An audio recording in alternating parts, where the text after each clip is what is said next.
Can you hear my voice, everybody? Yeah. Yes. Okay. The Honorable Herr Professor Streit and the distinguished in this occasion, I would like to convey an apologies from my director because of a sudden assignment, he is unable to open this event.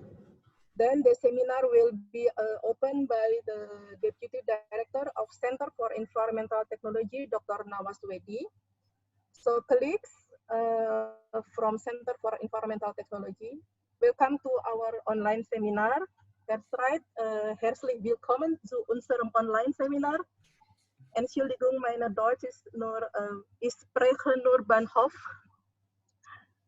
Yeah, so ladies and gentlemen, before this lecture began, I would like to thank first the Director of Center for Environmental Technology, Dr. Rudi Nugroho, and then the Program Coordinator, Dr. Muhammad Hanif, Project Manager, Mrs.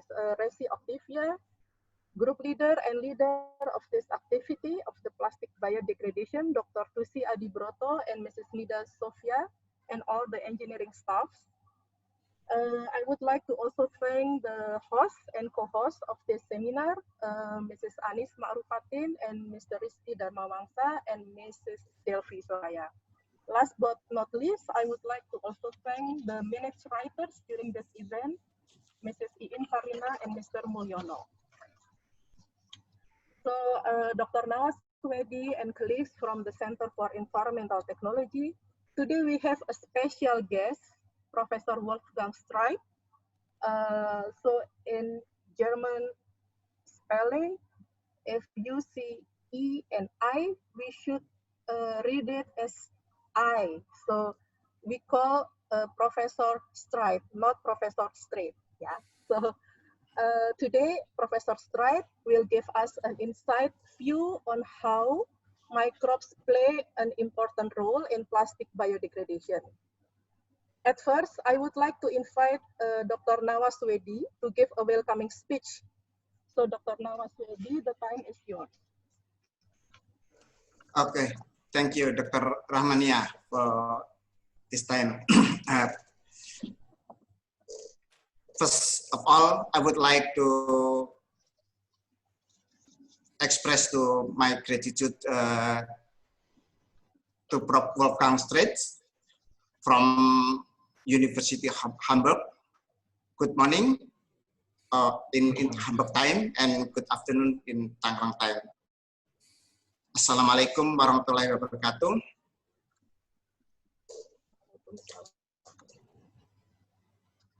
And in this time, I would like to, thank you to the organizing committee for this successful inviting him to be able to speak in this seminar. And to the participants, we apologize because the director of PTL or Center for Environmental Technology was unable to attend to open the seminar because he has been asked to have a meeting with the coordinating minister for marine and investment. On this occasion, let me read the remark from the Ptl Director. The distinguished Professor Wolfgang Streit from University of Hamburg colleges from the Center for Environmental Technology BPPT. Good morning and good afternoon. Assalamualaikum warahmatullahi wabarakatuh. First of all, I would like to express my gratitude for Professor Streit, who has taken this time today to share his knowledge and experiences for us in plastic biodegradation. Ladies and gentlemen, a report from Jambek 2015 mentioned Indonesia as the second among 20 top-ranked countries in the world in mismanaged plastic waste. Sadly, it must be admitted that our beautiful country is facing a serious plastic pollution problem. As an archipelagic country, coastal and marine area are the center of various people activities in Indonesia. Unfortunately, several coastal and marine locations have been polluted by garbage, including plastic waste. through the Presidential Regulation of the Republic of Indonesia number 83, 2018, the government of Indonesia established strategies, programs, and action plans in handling marine debris, including plastic waste.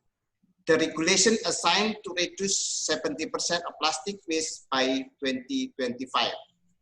The distinguished Prof. Streit, our institute, the Agency for the Assessment and Application of Technology, or BPPT, is one of the government institutions that has main duties and function to develop research and innovation in various technology aspects, in which our department, Center for Environmental Technology, is one working unit that focuses on developing research and innovation in environmental technologies.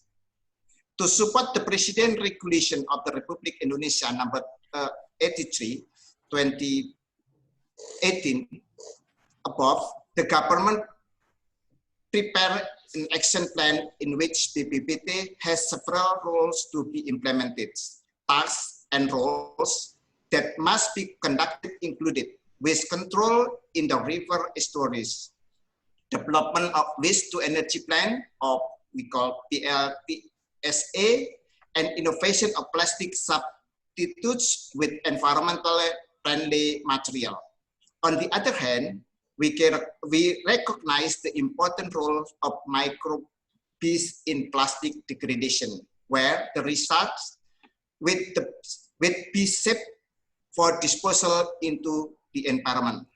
In order to test the biodegradable ability of material, we need several tests, including an anaerobic biodegradation test that our institute has never done before.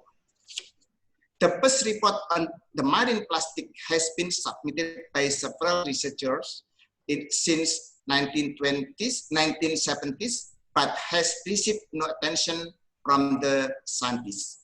Along with the reported ecological impact in recent decades, plastic waste has become a major focus on research. Particular attention is now being paid to smaller pieces of plastic debris, referred to as microplastic. As an institute that is responsible in innovating development of environmental technologies, one of our current tasks is to develop innovation in microplastic handling. The distinguished Prof. Wolfgang Streit, colleagues from the Center for Environmental Technology BPPT. Once again, I would like to thank Prof. Streit for the time you have provided for us. I hope that the information you conveyed today can be implemented in our operation, can continue to be established in the future to restore a better environmental condition together. Tangerang, 19 August 2020, on behalf Director of Center for Environmental Technology BPPT, Dr. Insinyur Rudi Nugroho, Master Engineering. Together with this speech, I open this seminar. Have a nice time and enjoy the talk with Professor Streit. Thank you. Thank you, Dr. Swedi. So, ladies and gentlemen, before the talk or the lecture from Professor Streit began, I would like to read the curriculum vitae of Professor Wolfgang Streit. So, I would like to read it briefly that Professor Streit was born in 1964, and then he finished first his diploma degree. So in German education system, we have a diploma degree system, which is equal to like we have master degree here or in US. So he finished his diploma degree in biology from University of Marburg in 1989. And then he finished his PhD in biology from University of Marburg as well in 1994. And then he finished a degree of habilitation in microbiology from University of Göttingen. And then from 1994, he was a postdoc researcher at University of Marburg, Germany. Also, he has another experiences as a postdoc researcher in University of California, USA, for 2 years, from 1995 until 1997. And then he was also a group leader for Institute of Genetics and University of Bielefeld, Germany. And then he was a professor in Duisburg-Essen University in Germany from 2004 until 2006. And from 2006 until now, he is a professor, full professor for microbiology and biotechnology in University of Hamburg. He also got awards and stipends means scholarship from Alexander von Humboldt, and then also DBU habilitation. So habilitation means like in German education system, after we finish PhD degree, you can also take, it's called habilitation. It's a degree also above PhD. And then he also member of several professional organizations like American Society of Microbiology, and then Vereinigung für Allgemein und Angewandte Microbiology, so in German. And then you can also Googling to looking for his publication. So in the last 5 years, he already published 47 papers, which you can also Googling from Google Scholar with high index of 42 and citation of 7,400. And then the topics of research that he is interested with his group right now is first, functional and applied metagenomic for development and screening technology of microbes, and then enzyme technology and various aspects of biotechnology and strain engineering. Also in vitro technology and bacterial biofilm formation and analysis of multi-species biofilms.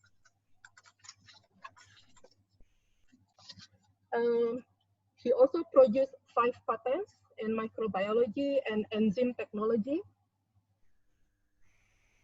And then he also got previous funding from BMBF. It's a German Federal Ministry of Research, like we have here Ministry of Research and Technology, and then also from German Science Foundation, or DFG, and from EU. He teaches several lectures in University of Hamburg. He teach bachelor, master, and he also supervise some PhD and postdoc students. So that's all the brief curriculum vitae of Professor Wolfgang Streit. Now, Professor Wolfgang Streit, the time is yours. Do you want to share a presentation file, or do you just want to give a lecture orally?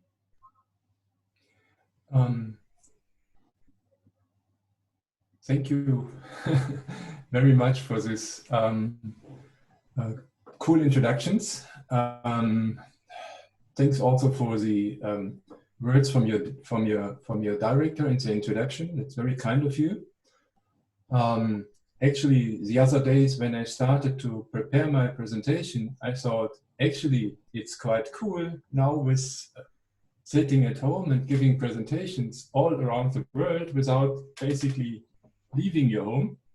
But that's a very good way to exchange over this wide distance, and sometimes I wonder why we didn't this already earlier. Huh? And of course, when we are maybe done in a year or two with this COVID-19 pandemic situation, it will of course be very cool to also come over and visit your place. Yeah? With this, I would like to change gears here and switch to my presentation. I'm just wondering, can I now share my screen? Yes. Yes, please. Okay, good.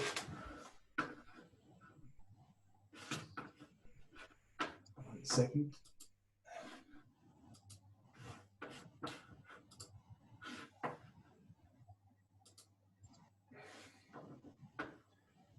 I hope you can, let me do this. Okay, I hope you can all see this. Can you see my screen? Yes, it's clear.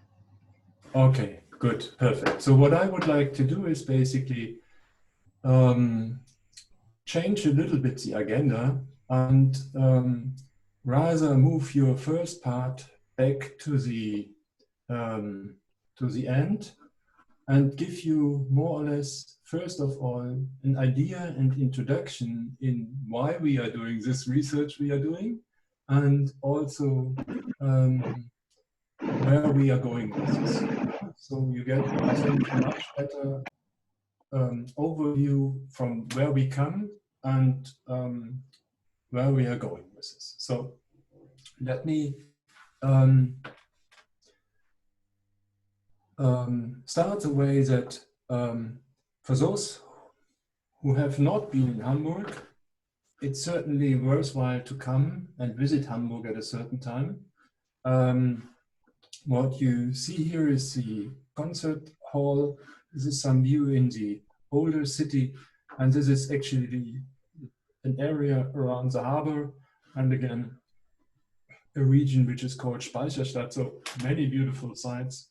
Unfortunately, this is not the building my laboratory is hosted, so this would be very nice. Let's go to the laboratory.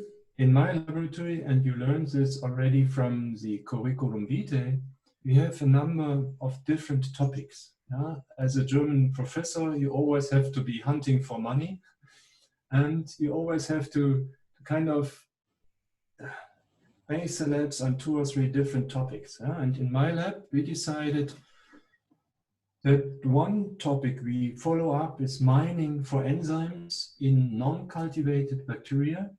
And just in case I speak not loud enough or you don't understand it, raise your hand or just start screaming so I can respond to it. Yeah? So Okay.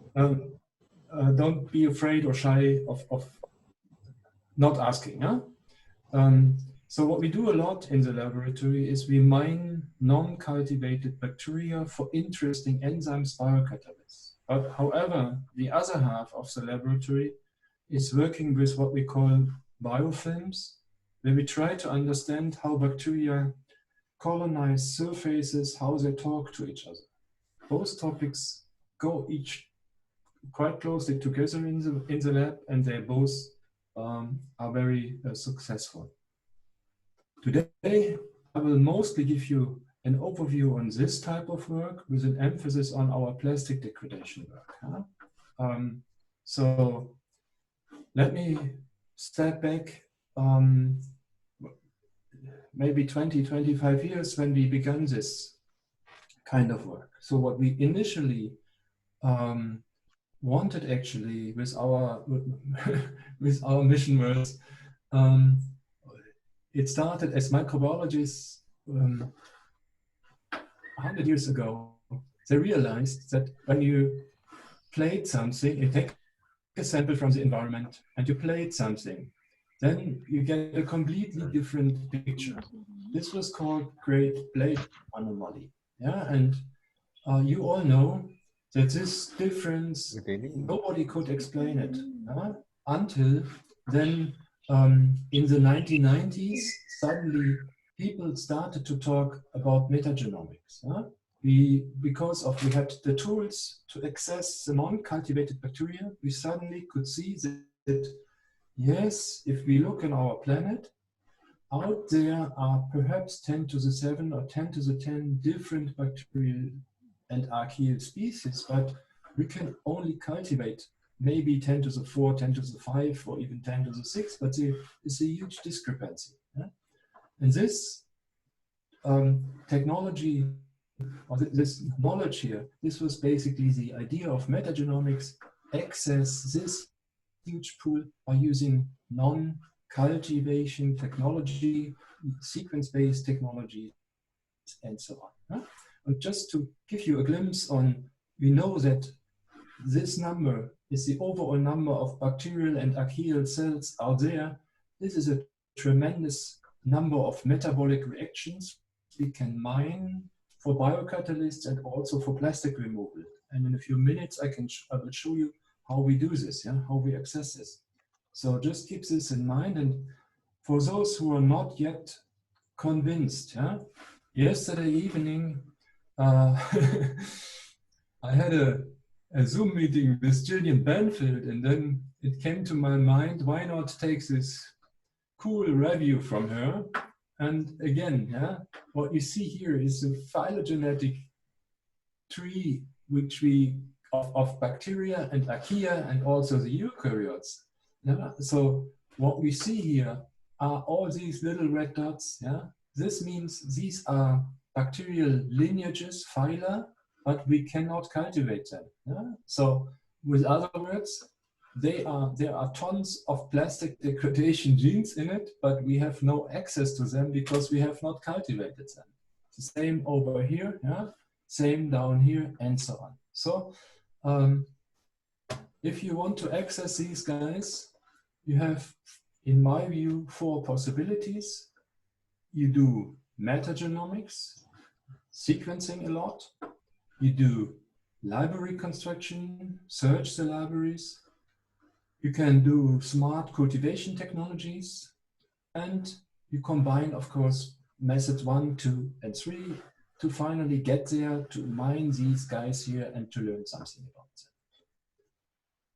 Please be aware or keep also in your mind that when we say functional metagenomics, we do this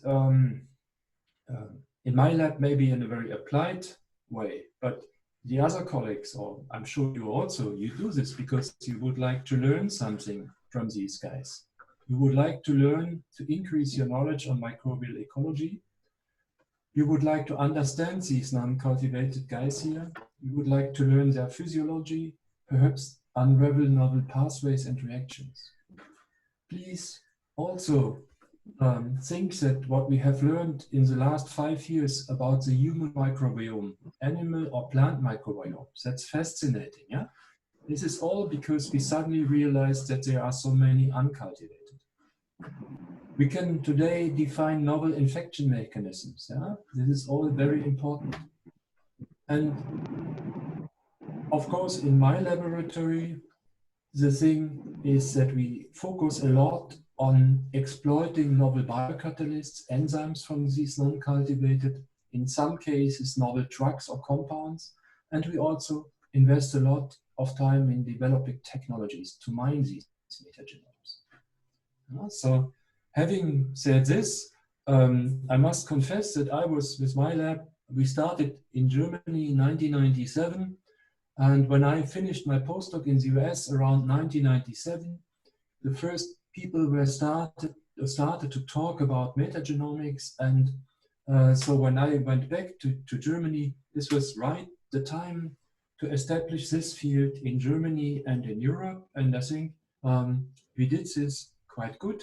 So when we start, and this would be the process today, when you start such a search for novel plastic degrading enzymes or any enzymes, you would say, I go out into nature, and we have been collecting samples globally. We have multiple contracts with countries, actually within the Nagoya Protocol, to be allowed to sample DNAs. You could clone then these DNAs in a vector, put the clones or store the clones in a microtiter plate and search for active clones for a given target. And then once you have identified the active clone, you would characterize the enzyme. This pathway over here would be pretty much the pathway in the 1990s, 2000 years, where you had either small vectors or large vectors, phosphate vectors, bug vectors, and so on. And just to give you an idea, finding one enzyme from here to here in the first years would take 3 to 5 years. Huh? And still, the timelines are a little bit concerning. Today, of course, you can use Illumina, PacBio, or other sequencing technology. You isolate the DNA, you sequence the DNA, and then you use bioinformatic tools to search for the biocatalysts you want. Yeah? In your case, plastic degradation enzymes. Of course, today you are in the best position if you combine this method with this method, and then you are, I think, set up very well. We have been doing this over the years for multiple molecules, and what came out is, I'm sure, an incomplete list of what the laboratory has been producing and collecting, and please be assured, this is not a list of enzymes we have identified using bioinformatic tools. Yeah?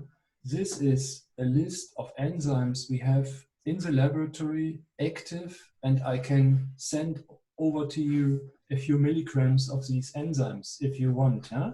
This is a collection of, I would say, almost 200 enzymes right now, many lipases, esterases, including many PET esterases. I will show you that this number is outdated. We have plenty of cellulases, characterized cellulases, xylanases, glycosyl transferases, but you also see some special enzymes like phosphokinases, one cool prephenate dehydratase, and some other enzymes. Yeah? So this was basically the beginning of my career, or we follow this story still up, and but you know, at a certain point, I got a little bored with it, I must confess. Yeah? That many of these enzymes have been actually isolated together with huge companies, and at a certain time, I said, well, I need something more challenging. I need something where we do some real stuff, which is not connected only to saving the impact or to save the money term of a company. We want something which is more challenging. And then we started to look what are the real challenges. Yeah? And what you also know, and what you stretched in your introduction, you guys, but also we in Germany and Europe, we all have this global plastic problem, or we face it. Yeah? It's serious, and it is a major threat to health. And what you also pointed out in your introduction, it is not the problem, or let's say it is a problem, yeah, but the microplastic, the large particles, could theoretically be removed. The main problem is, however, the microplastics, yeah? And the microplastics you cannot easily remove. So microplastics is a true concern. And if you then say, yes, we could use microorganisms to remove the microplastic, you should have a look into the literature and see what type of microplastic is actually out there. And then if you take the global plastic production from, I think, 2016 or 2017, then you find out a total of 340 million tons of plastic is produced. Huge part of this actually ends up in the environment and then finally as microplastic. The biggest chunks are polyethylene, polypropylene, and then polyethylene terephthalate and polyvinyl chlorides. There is roughly about 1,400 publications out there, all claiming different type of plastic degradation. If you read all these 1,400 publications, and this is something Dominic and we didn't completely read them, yeah? But we very carefully evaluated the current literature. And what we found out is that in most of the 1,400 publications, people analyzed microbial degradation of plastic using weight measurement. And they not observed thereby the degradation of the polymer, they rather observed the degradation of the additives, the solubilizers, and so on. Please note, many plastics contain up to 50% additives and not the polymer alone. Car tires are 50% additives, yeah? And most microbes would not eat the polymer, they eat the additive. So if you then filter the literature, you come to the point that there are only enzymes out there which really eat the polyurethane polymer. And please note, there are two types of polyurethane, ester and ether-based polyurethane, and the bacteria, fungi, and whatever we have only can eat the ester-based material. And then there's also only a number of polyethylene terephthalate enzymes out there. For these plastics, we do not have a single functional enzyme. Yeah? So whatever you read in the literature, this is garbage. Huh? To be very frank here, also one shouldn't perhaps say it that open. Okay. When we started in 2015 to look for plastic degrading enzymes, we also did some alignments, some phylogenetic analysis, of course, deep literature research, and where I would like to bring you that we also used classical good microbiology. Yeah, we scanned all the literature, made a tree of all the enzymes described, and learned there's actually little diversity only described. These are cutinases acting on PET. These are lipases acting on polyurethane, and these are some enzymes also polyurethane, cutinases again acting on PIT. And we also included these stib and so enzymes in here because they acted on the monomers of polystyrene. But again, the diversity known is rather low. Yeah? We also did then ourselves enrichment, and what you see here is a nice PET fiber in an electron microscopic scan. You see some bacteria attaching to the fiber, but they do not really harm the fiber. You see the bacteria nicely colonize the fiber, and they are attached to it, but the question is, do they really degrade it? So this is better for your eyes. You see this one guy here producing this little halo over here. Today we know that this is really degradation here because we know this bacterium, but this is not really what you would expect when you, let's say, when you take a material like cellulose. Yeah? If you do the same, make an enrichment with a piece of wood or piece of paper and do the same study, and this is shown here, you see the bacteria actually are much better attached to the surface. And we also know from other studies that the bacteria really suck out the cellulose in the amorphous regions. Yeah? Here you have a very hydrophobic surface, and there's no cracks where the bacteria could attack. Yeah? So this kind of classical microbiology is for us also always a key point to move on. So after this introduction, let's ask the first question: how do we find the best plastic-eating bacteria? Huh? This is our goal. And so when we initiated actual work in this in the laboratory, we did it the classical metagenomic way. We have, in my laboratory, about 7 or 8 -70 freezers filled with microtiter plates, libraries from different parts of the world, most European samples, but also international. And then we said, let's take some of these phosphate libraries and screen them in activity screens on Petri dishes. Yeah? On this substrate and this substrate is model substrate, because we know most enzymes eating polycaprolactone can also eat PET. We did a screening, and the screening was very successful. Yeah? screening 80,000 clones produced exactly one clone. Yeah? This told us this is a very tough system, very difficult to find enzymes, and it also got even worse. This is 80,000 and one hit is nothing you can work with. And when Dominic did this study, he actually, after a few weeks, he came in the lab and told me he lost the clone, because this was perhaps some toxicity reaction or whatever. But clearly, the situation is PET hydrolases are very rare enzymes. This was our message. And then we said, this is nothing we can continue to be, and we cannot be successful with this.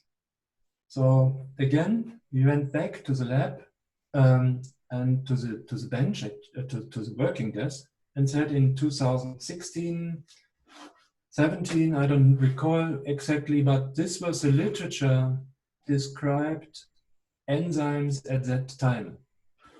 We took them all, aligned them, and we did a very careful analysis and again observed not much diversity, and they all actually have low turnover rates. So we said what we want is better ones and we want more diversity. Dominic then set out and aligned these sequences, hoping to find some conserved motive. This is something the new generation makes. They do, we call it HMM logos, which you can then use to search databases. Don't ask me how Dominic did this. I'm not a bioinformatician.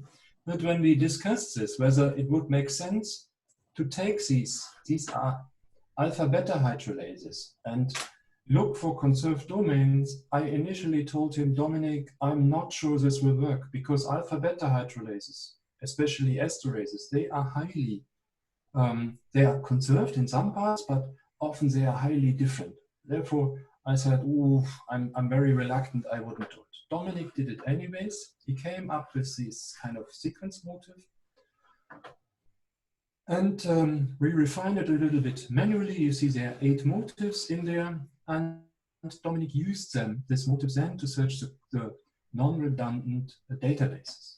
So 2 years back, January 2018, he came back with a little bit over 1,000 hits in the UniProt and GenBank. And you see most hits to his motive were affiliated with the actinobacteria, proteobacteria, some unknowns, and also some cyanobacteria and so on. This was kind of a very positive first result, and I said, well, these are now all enzymes you predict, and you know what, I hate bioinformaticians. They always predict enzymes, but they never can show that their enzymes work. So we said, let's synthesize a number of these sequences and try to verify if these sequences are true enzymes. Dominic synthesized or used PCR to get then 13 enzymes in his hand. And then he also made sure that these enzymes created new diversity space.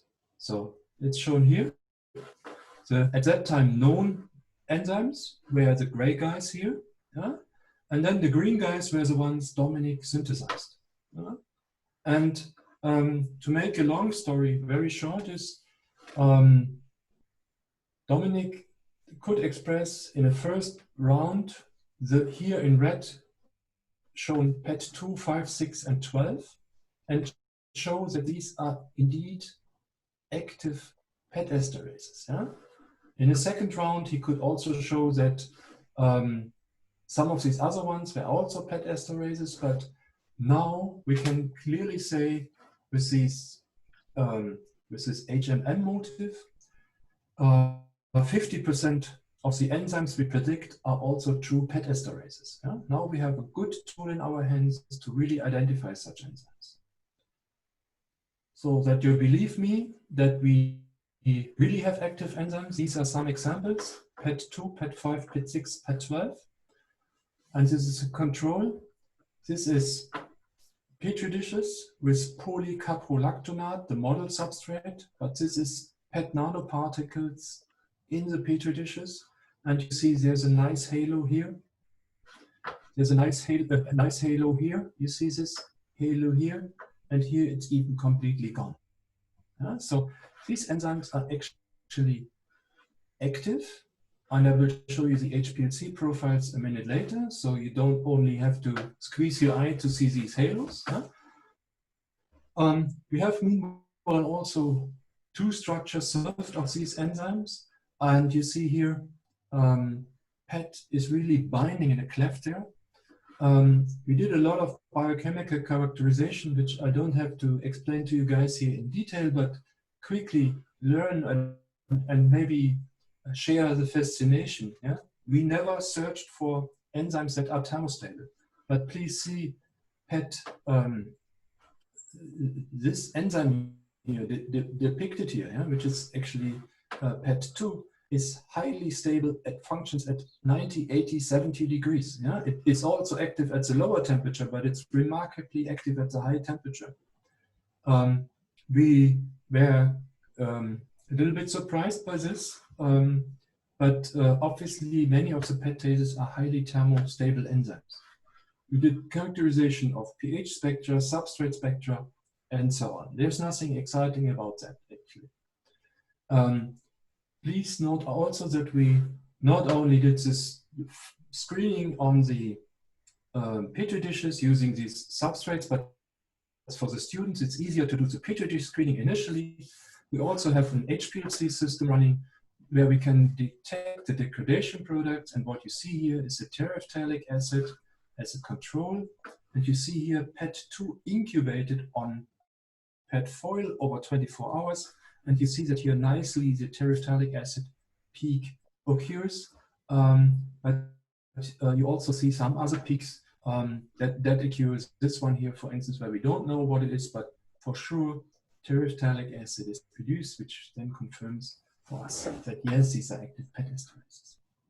So this was a success story. And I'll show you later that we meanwhile increased our collection. We have roughly 80 good candidates in our lab, of which we think 30 to 40 are active, and I'll give you a glimpse on that in a few minutes. But what we also then asked is, because we had this HMM motive, we started to download global databases, yeah, into our computers.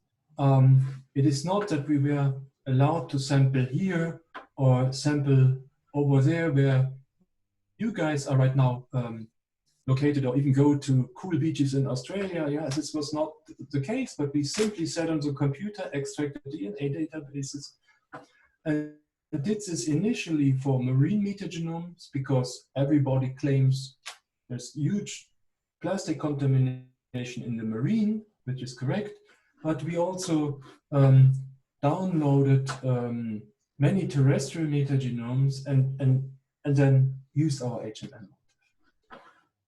To make the story complete, we had analyzed 108 marine metagenomes and 20-something terrestrial metagenomes, but then we observed the majority of hits for PET esterases not in the marine. We rather observed them in the terrestrial samples. The best hit was up here in Canada. This is a contaminated site where they use oil.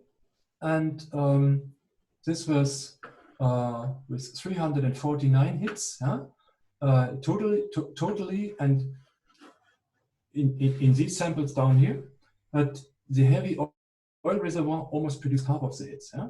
And then we had another sample site off the US coast, where the US Coast Guard actually had also some kind of oil storage site, where we also observed many hits.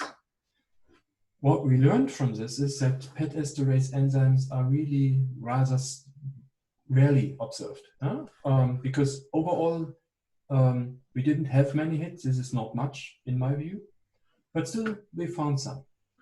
What we also got the idea is if you want to find plastic degraders, go into heavy oil production facilities or whatever, talk to Shell and all these oil companies and get samples. Huh? We have in Germany around 1800, 1850, in the beginning of industrialization, Germany had its own oil production.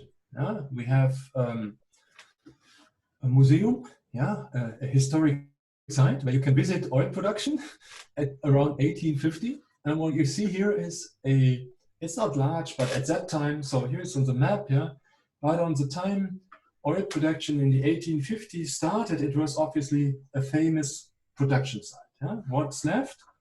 When you walk around there, you see pits with oil. And you see when we sample, this is oil, you simply go with a vacuum tube, get the oil. Yeah? So what we did, we extracted DNA from that site, different places, sequenced it, huh? And you don't need to read all the fine print here. Yeah? We had Dominic sampled here at different locations. It was a cold day, so we all had to wear warm clothes. Yeah? And what we came up with 157 novel predicted PET esterases, full-length clones, just sampling a non-active German oil field. Huh? Sampling there was the reason that we stayed in the Nagoya protocol and didn't have to ask for permissions and so on. Yeah, but we see how we get there. Now, we enrich our diversity. We, of course, have done phylogenetic analysis of these novel hits, and we are also expressing some of these hits and so on. So please learn also that, or take also note that in the literature, you read only the best, or the best enzymes for PET published. They are derived from either Idonella, yeah, or from this LCC, which is a thermobifida, which is a gram-positive bacteria. Our HMM profiling clearly tells us there is much more diversity. There are many other organisms or phyla where PET esterases can be derived from. And while in the, maybe one thing, in the terrestrial habitats, it seems that the gram-positives, the actinobacteria, dominate. In the marine, it looks that the phylum of the Bacteroidetes dominates. Yeah? So proteobacteria, you would find Idonella in these samples, yeah? Also make a major chunk. So this is, I think, important. And by doing now all this, kind of continuously mining different communities and so on, we have slowly established a collection in Hamburg where we did some kind of, we downloaded all the IMG databases, all the NCBI databases, we mined those. We also have sequenced a lot of environmental samples, oil contaminated sites and so on. And what you see here is all the green ones, the green bars here means we have either synthesized these PET esterases or predicted PET esterases, or we have organized or ordered the organism and PCR'd the sequence. So by this, we have now about 60, actually almost 80 candidates or verified enzymes in the lab, which we slowly test for activity. We also keep a very strong eye on the, of course, on the phylogenetic distances and so on. And we just to give you a glimpse how we do this, to make sure we sample not only siblings, you see here, we want diversity. Yeah? So we learn something about these enzymes. So yesterday evening, I looked into our lab folder. We have about 80 of these candidates in the work. Don't be too impressed by this number. I'm not convinced that from these 80, in a year or so on, when we have tested them all, that these will be 80 truly active enzymes. But I would expect that we have at least then 40 enzymes available within a year, which are truly active PET esterases. Huh? We have to express all these in different hosts. We have to characterize them and so on. So this is very time consuming. You see here just some halos again on PET nanoparticles for some of these bacterial enzymes. Yeah? I would leave it there, and I think you can get an idea how we get to these enzymes. Please note that for characterizing all these enzymes is time consuming. Yeah? This is a PET 30 enzyme I had shown here. Yeah? We just give them numbers. So you believe me that we are advancing there. You see, there is a TPA peak when we incubate on foil. We produce this also on powder. We model the structure. We don't have yet an original structure with the Idonella structure, but you see there is not much surprise in the structure, but still it's a remarkable enzyme, and we are in the process of writing a paper on it. So this is what we do right now in the lab. We can skip this. But what we also want and what we are always searching for is, can we get better in searching enzymes, and do we miss something, yeah, with the bioinformatics, this HMM screen. So we also work on functional assays. I had shown you initially that we had to go through 80,000 clones to find one. Yeah, this is a catastrophe. So what we would like is something where we go through the DNA and come up with several hundred active clones. Yeah? And here we had the idea, and I think it works out now. I will show you in a minute. So when we got our first metagenome clones, we sequenced, of course, the inserts there, or we looked into the surrounding regions of these, and we observed, and this is also true for the Idonella, so what you see here in red is always the PET esterase, yeah? And what you then also see is often these PET esterases needs a chaperone, so a helper protein to fold it. But what you also often see is this greenish thing here, yeah? Green, green, green, green. And this is a receptor, yeah? Or a regulator. And this regulator appears to be involved in, actually, we hope that it seems to turn out, in sensing or regulating the expression of that enzyme. And what it really senses is, in our view, mostly perhaps it's a terephthalic acid. So we looked in the literature and so on. And we started to identify or get this regulator into the lab, hook the regulator or a defined region up with a GFP protein and put it in Comamonas. This guy is known, it's a typo in here, this guy is known to degrade actually PET. Yeah? But what you see here is, when you take this a responsive promoter region and a regulator, you can detect, at least in this assay, the expression or the you can monitor the appearance of terephthalic acid. This is done in Comamonas. This was one of our first assays we set up, where we initially had 10 milligram per liter terephthalic acid, which we could detect. And we also cloned a system where we moved all these parts here into E. coli, where we also could see some fluorescence.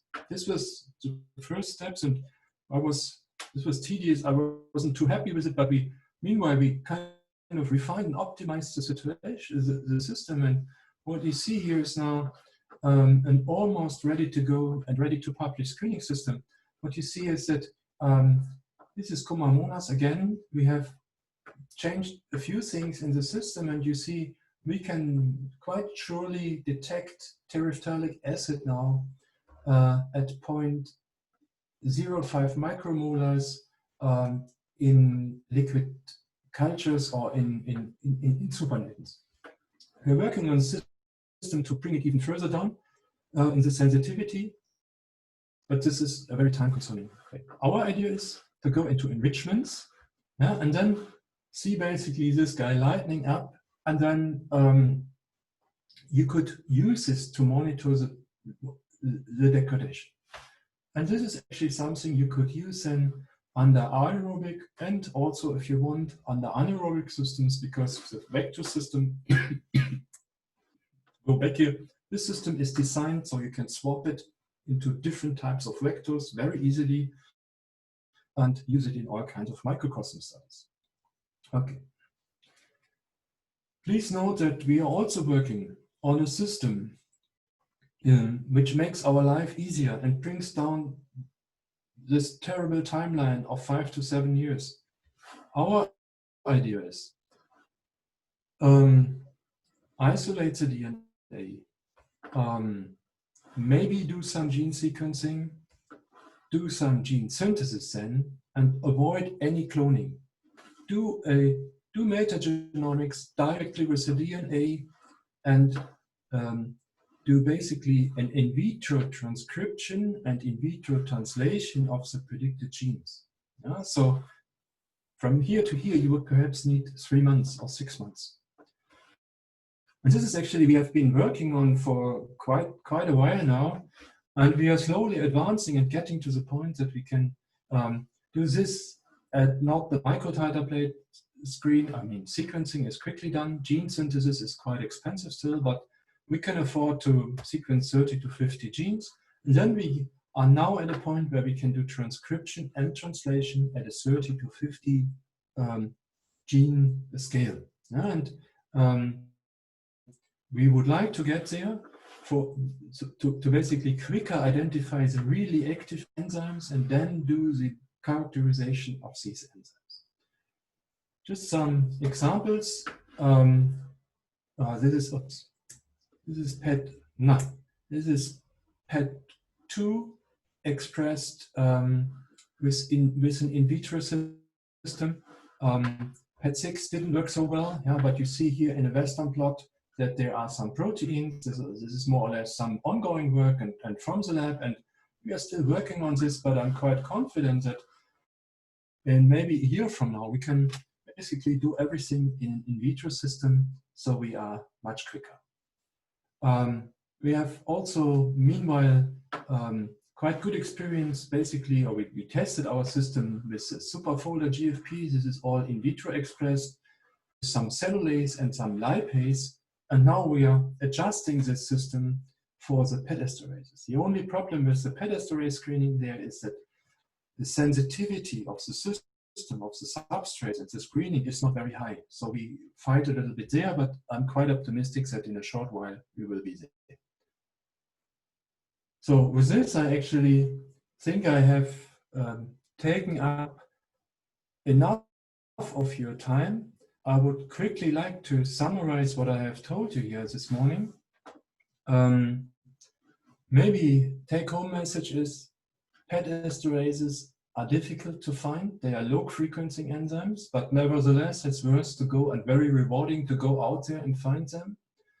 Please also, whatever you read, be very critical. Yeah, no active enzymes out there for these plastics.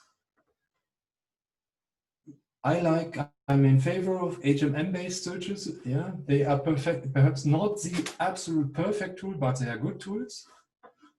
Oil-based reservoirs, I'm sure you can not only identify PET esterases there, you can for sure also find other plastic degrading enzymes. We have roughly about 80 good candidates. If we cook it down later on to 40, which are really active, then this would be a success. Main bacterial hosts are Proteobacteria, Actinobacteria, and Bacteroidetes. And we have a nice reporter assay. Yeah? So please make sure, or I'm not the guy working in the lab. I have this really motivated team. Dominic did a lot of work. He works now for industry. Jenny and Hong Li are excellent team players here. Robert didn't get a picture. He only recently joined the lab, and Pablo is also now very active on this plastic work. We get a lot of money from different funding agencies, and we spend it then accordingly. This is basically what I wanted to share you this morning and give you an insight in. If you have any questions, feel free to bug me with questions. I'm happy to answer for a while.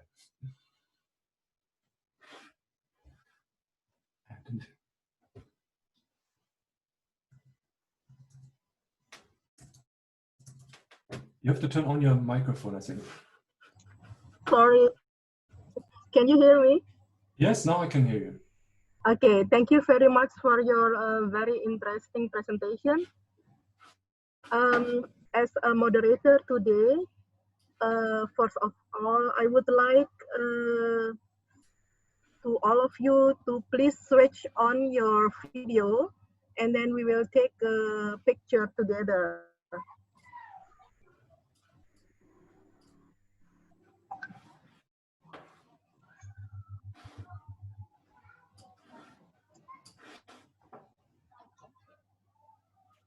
Okay, Anis, have you take the picture or?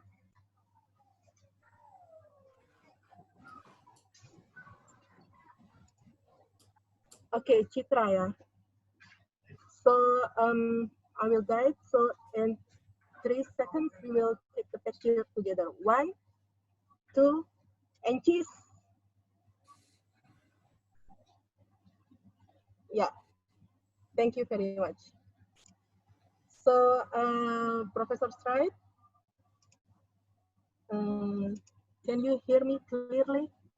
Yes, I can hear you. Okay. So in this discussion session, I would like to ask you some questions from my colleagues here. And because some of the questions they prepare in Bahasa Indonesia, so I will translate it for you. Okay. Yeah. So the first question came from Mrs. Nida. She would like to ask you about the anaerobic bacteria. Are you also working with anaerobic bacteria in your laboratory, and how to get the fastest step to collect anaerobic bacteria? Please, thank you. We do work with anaerobic bacteria. Yeah.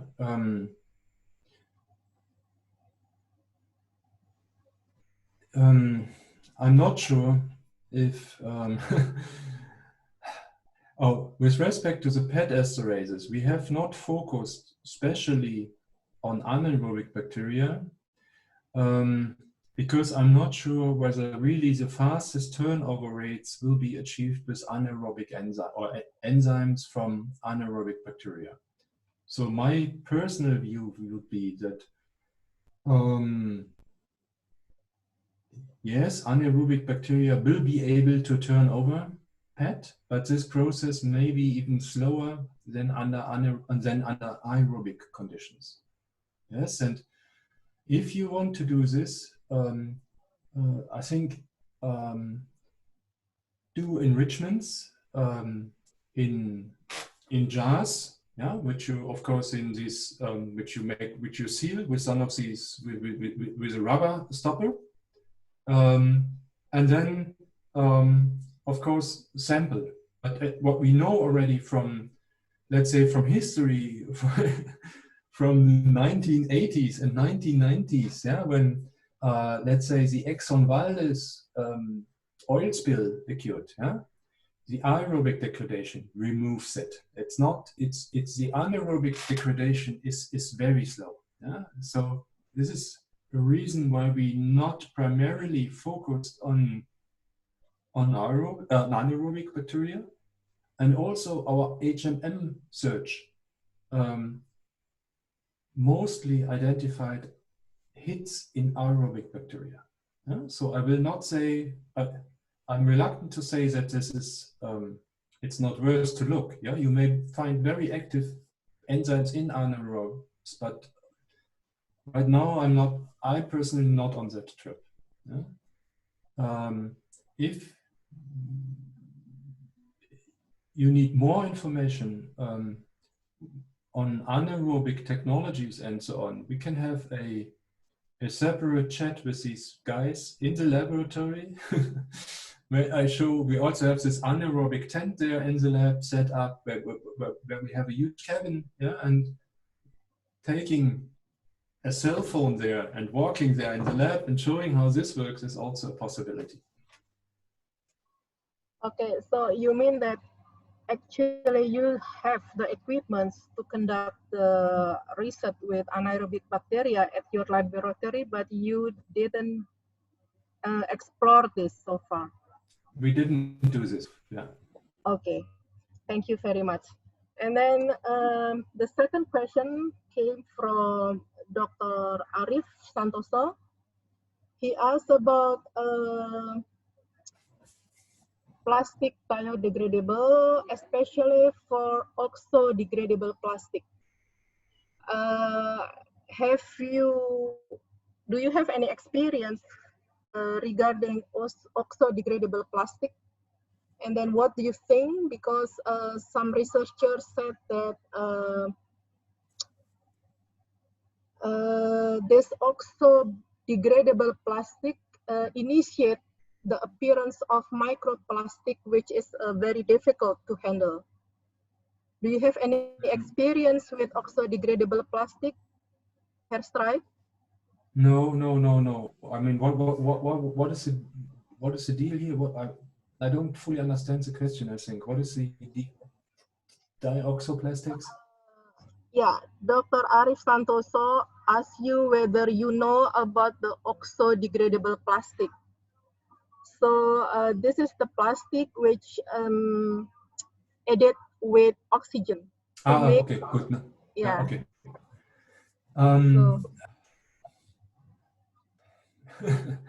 Very difficult to say. We are in this discussion also right now in the lab, whether we should move into this or not. Yeah? I'm very, very open, and we haven't made up our mind at all. Yeah? I see this as a point and might become an important field, but I don't know. Yeah, it's at the end. It will all be. This is all very difficult terrain. Yeah. If I'm not wrong, that I read somewhere, I think from one publication from Dominic, or from somewhere about your research, that you also interested in bioplastic material. Are you also looking for an alternative material to substitute plastic?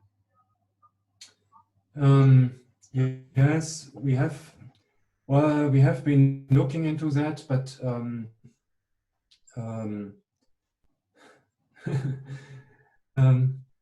the idea is if you have some of these enzymes, some of these degrading enzymes, and if you could turn the reaction the other way, not monitor the hydrolysis, but become these enzymes to work into the synthesis direction, under water-free or water-reduced situation, then you would, of course, have a killer in your hands, and then you could produce polymers or oligomers very defined, with a defined breakpoint in the middle.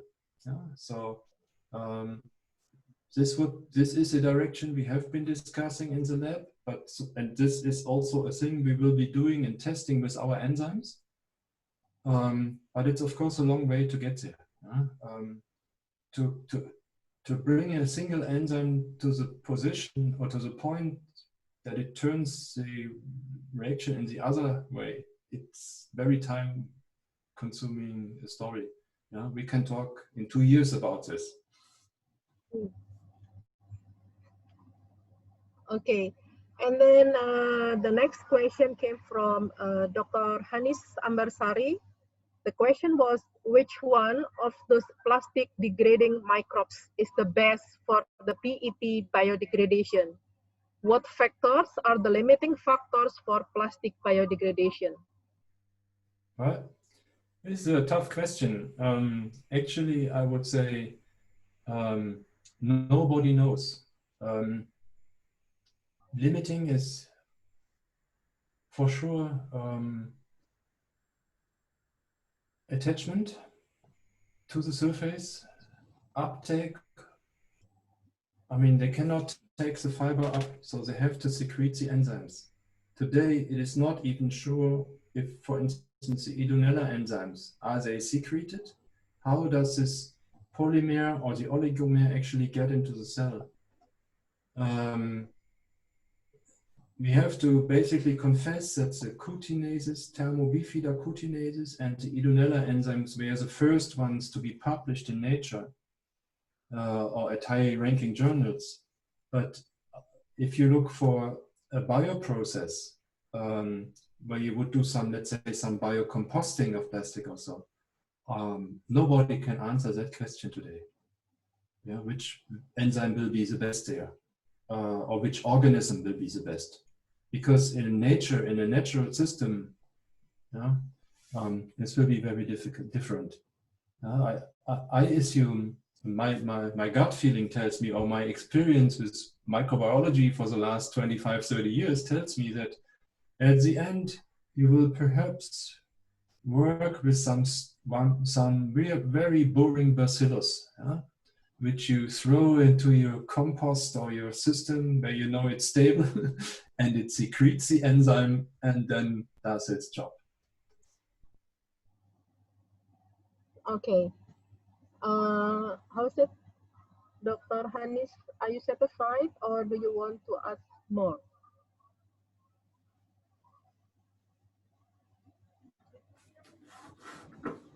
Okay, so I will read the question from Dr. Nawaswedi. Are the bacteria available in the nature and easy to get it? Or do we have to build in a special lab with special technique? So maybe he means that do we have to culture it first, or can we just use it from, or I mean, the biodegradable process can conduct naturally? I think you don't need a special lab. You need a microbiology lab, yeah? And as it turned out, most of these enzymes are derived from aerobic bacteria, maybe microaerobics. It should be easy to do the cultivation, yeah, or straightforward. As you saw in my list there were some bacteroidal. Some of these are, of course, anaerobes, but others are aerobes. I guess if you have a classical microbiology lab and maybe some equipment to do anaerobic cultivation, you don't need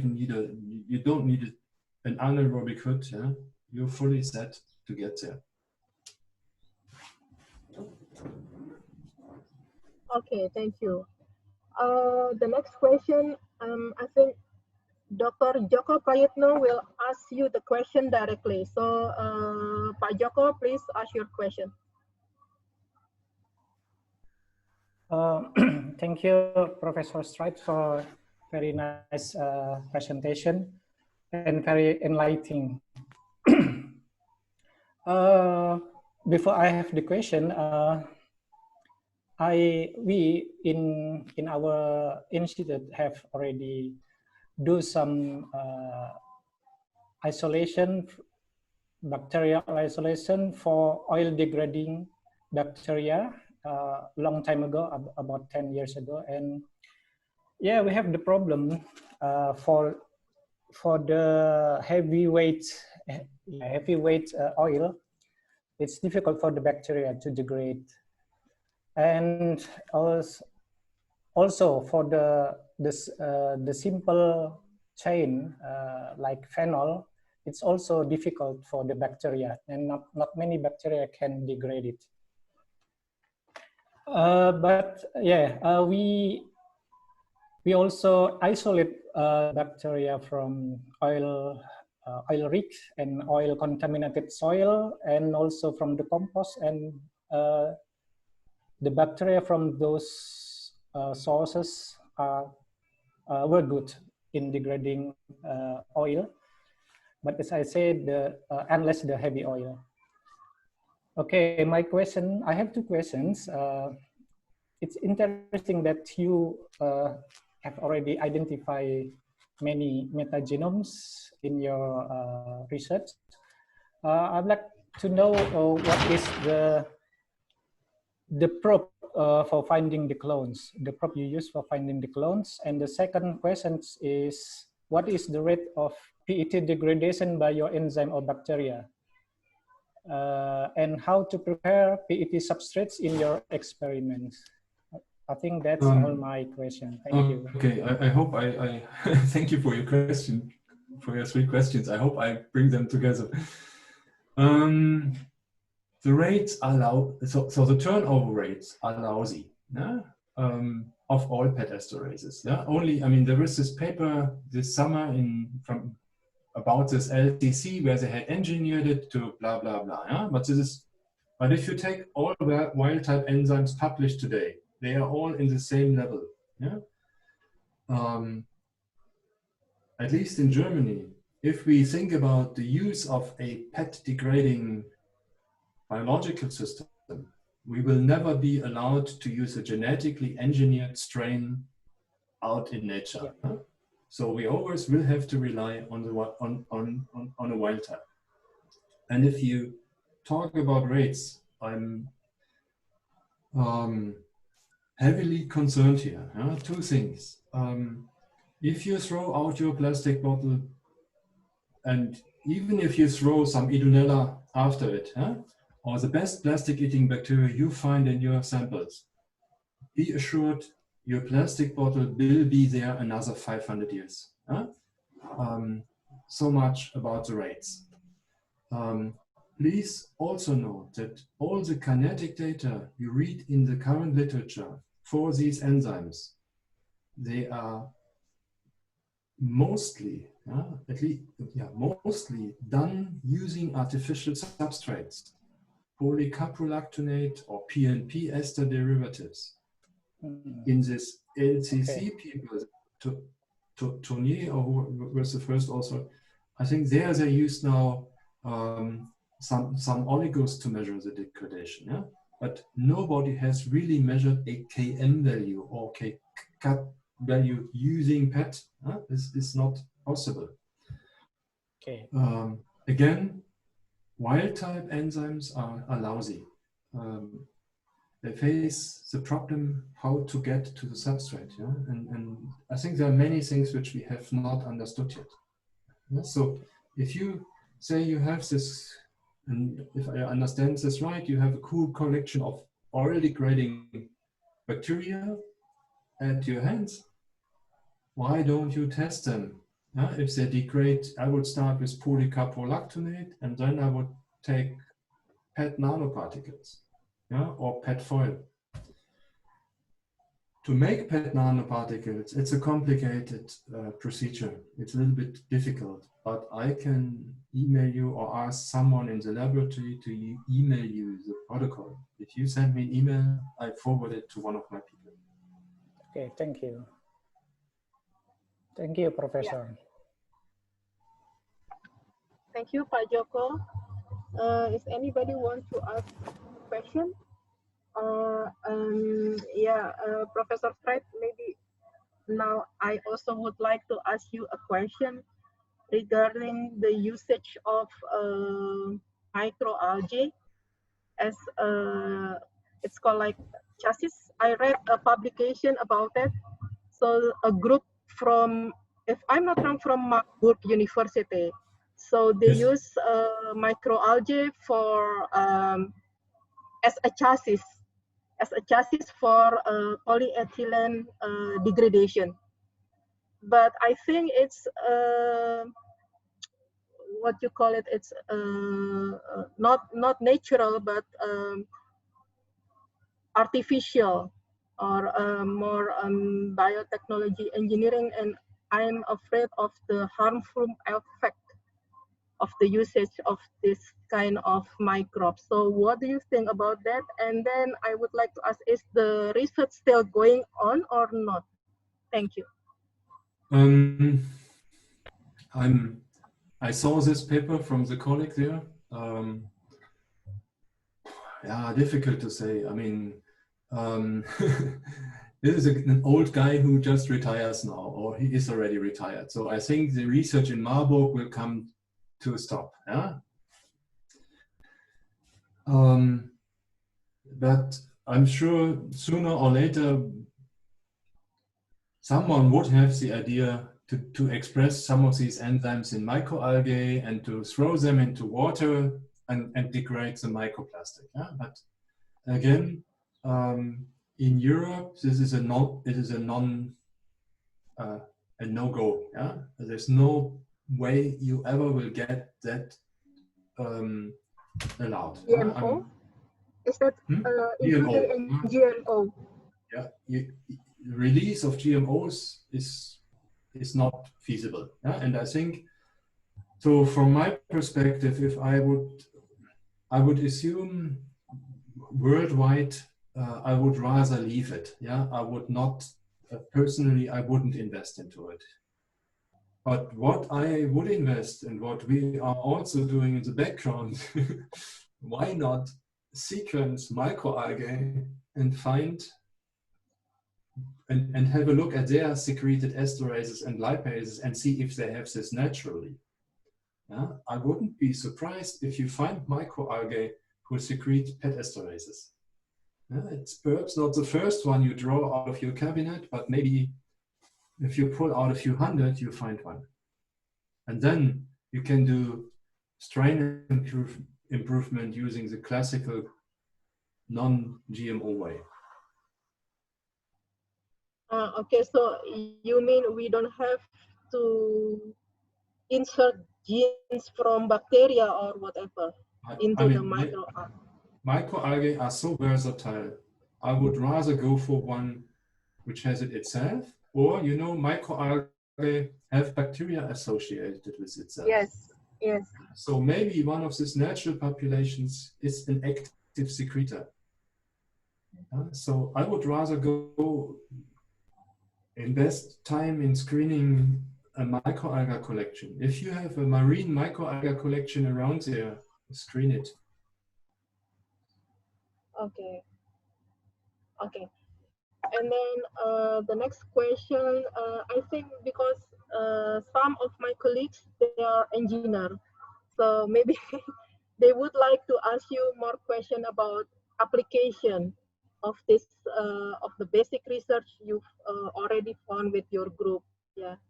So maybe can you inform us how far you have applied your result from laboratory scale to industrial scale and plastic biodegradation?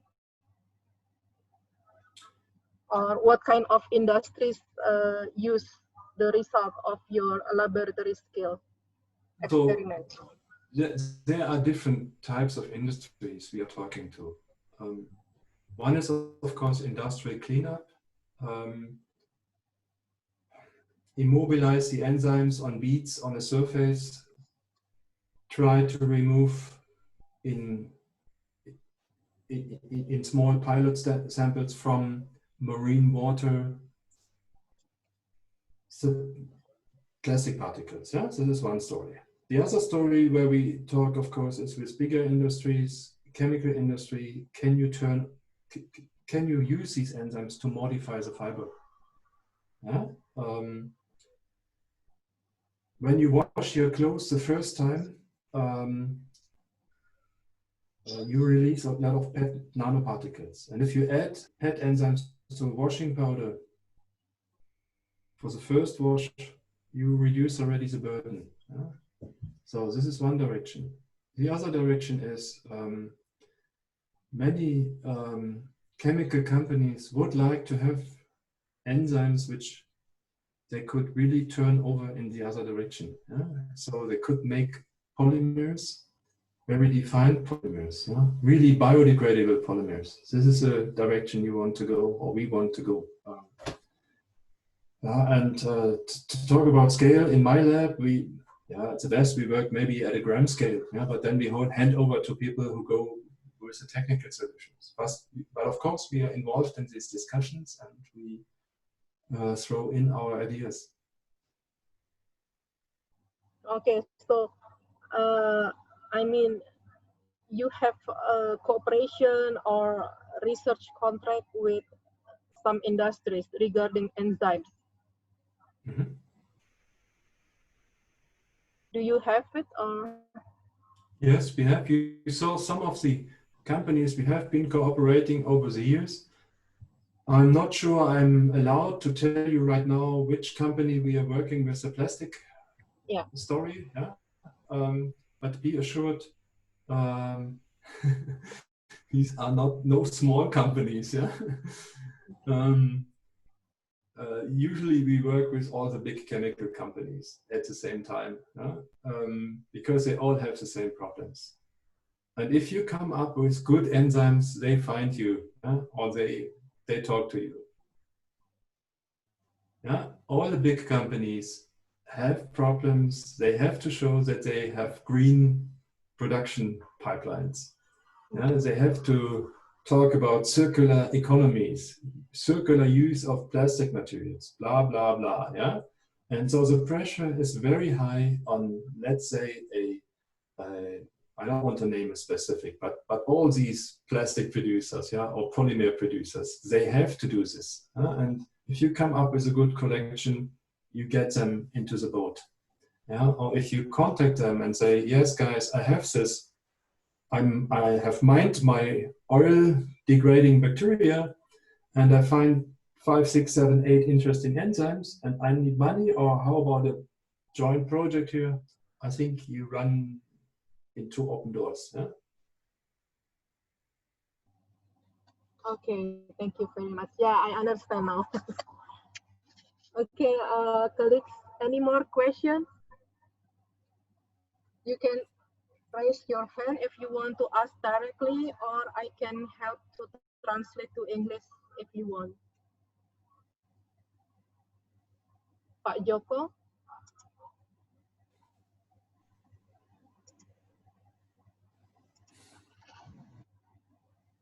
No more questions? No, there was one from the oil department, huh? Yoko, was that a question? Who asked question? Okay. Okay, so if no more question, Putusi, Putusi, ada pertanyaan. Okay, so please, Putusi, so you can ask the question by yourself. Okay, thank you very much, Professor Streit, for a very nice presentation. And actually, my question is not about the science of the biodegradable plastics, but I would like to know about the regulation in Germany. What about the,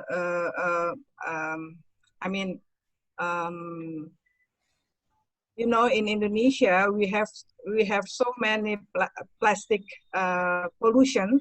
So I think we have to have what we call it a very tough,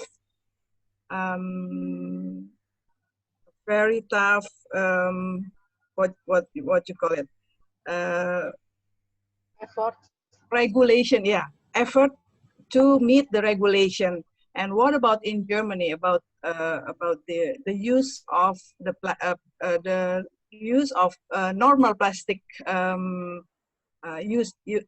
using? Yeah. So, yeah. Well, this is a difficult question, but good question. Yeah? I mean, I'm always very reluctant. I mean, you compare a little bit to or two completely different systems. Yeah? Mm-hmm. Germany is a country which is basically in the middle of Europe. We have a little coast in the north, but not like you guys. We are not surrounded like, yeah, I mean, you're almost underwater, yeah? In the middle of the water. So I think the one thing is, of course, then the oceans bringing the plastic spill to you guys or to us. Yeah? I think there you're already spilled with plastic, which perhaps we produce. And then if I dump something in my North Sea or Baltic Sea, 2 years later, it shows up at your place. Yeah? So this is one thing, of course. There's a situation is different. But what we have in Germany, we have a very strong awareness of people, and we teach in the school that people should avoid buying single plastic bags, forks, knives. Yeah?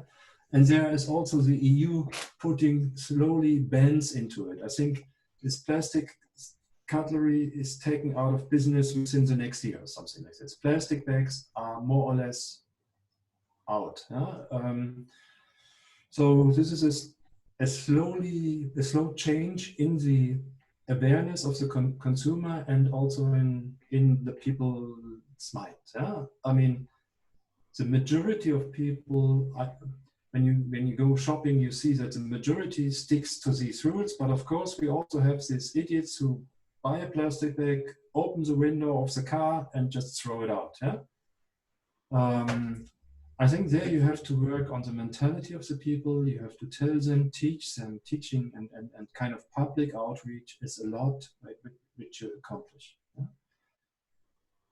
When you say that you have terrible plastic problems in your country, and I'm not this is correct, yeah, but I'm not sure that we don't have these problems here. In Germany, we only see them. Yeah? We have tons of rubber from the car tires produced. Yeah? Germany is heavily industrialized. All these rubber particles are, of course, in the agricultural soils. But you know, nobody knows this or nobody talks about this because you don't see it. So I would say in this world globally, we have, don't know, 190 nations. Yeah? Every nation has its own private plastic problem, and it may differ a little bit, but we all face this challenge. Yeah? And we all have to implement new measures and urgently work on this. Yeah? This is so this microplastic pollution is also, I think, in Europe, I would say it's not the big particles mainly, but it is also the microplastic. When I go, I'm sure if I drive 10 minutes to the Baltic Sea here and pull out water and do counting, I also will find plenty of microplastic, but also in our soils and so on. I hope that in part answers the question. Thank you. Yeah, thank you very much. One question arises from Mrs. Nida. Do you have any experience with to test if a material is biodegradable or not? I'm not sure I got the question correct. Can you repeat? So now in some countries of the world, people are trying to produce.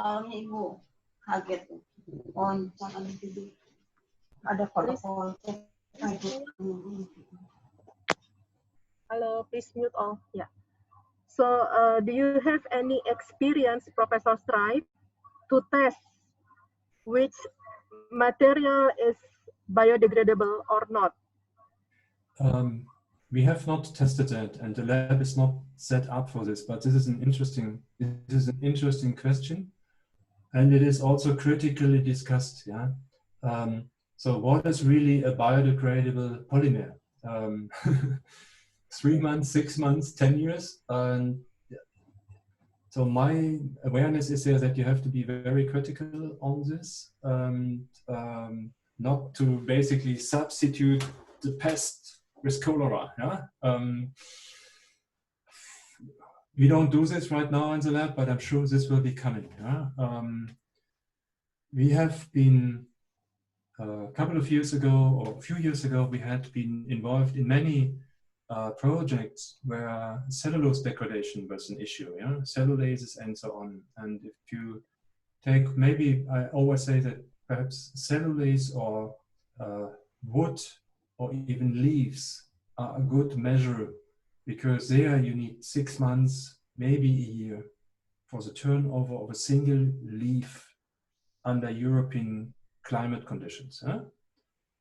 If you would get into this range with your polymer, I think you would be there.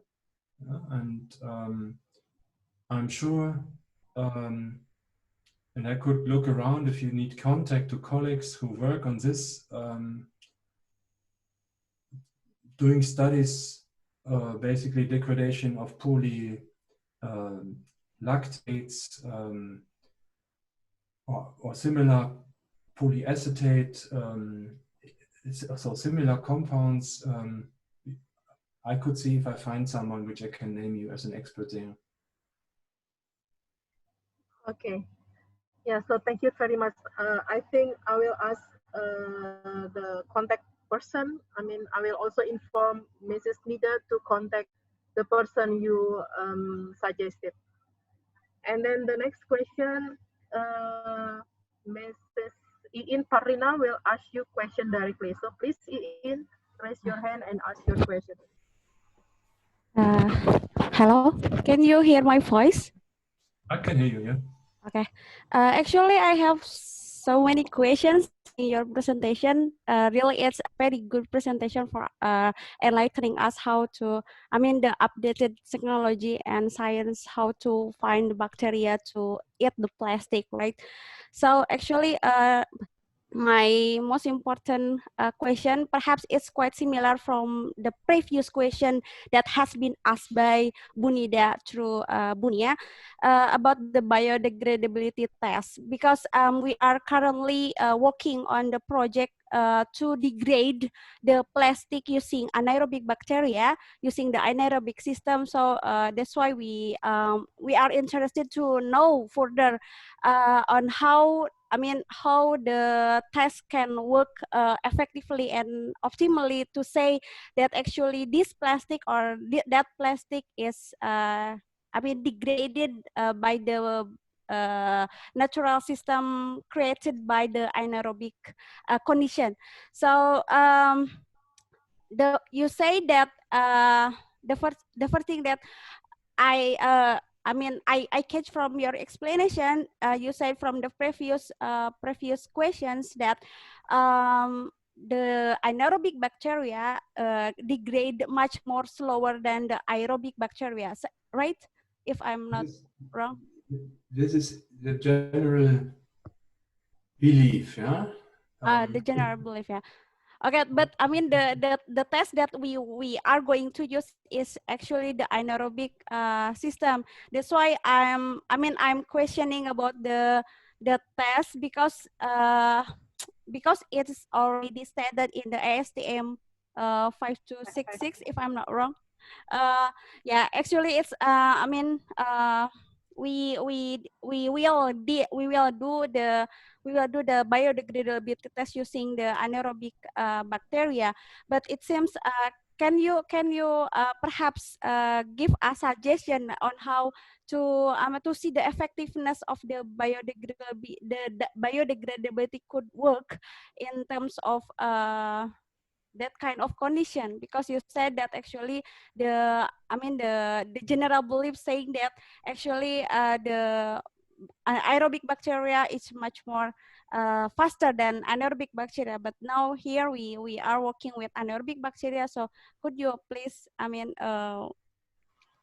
give a suggestion on how to deal with this system to get more effective and efficient results? Yes. So,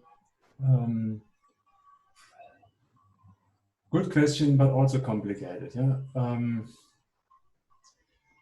I mean, maybe you should take it back and think about the bondages you want to break. Yeah. So with the PET, you break ester bondages. Yeah? And this is not a reaction which depends on oxygen, yes or no. Yeah? So, so these reactions are done by bacteria, aerobic or anaerobic. Yeah?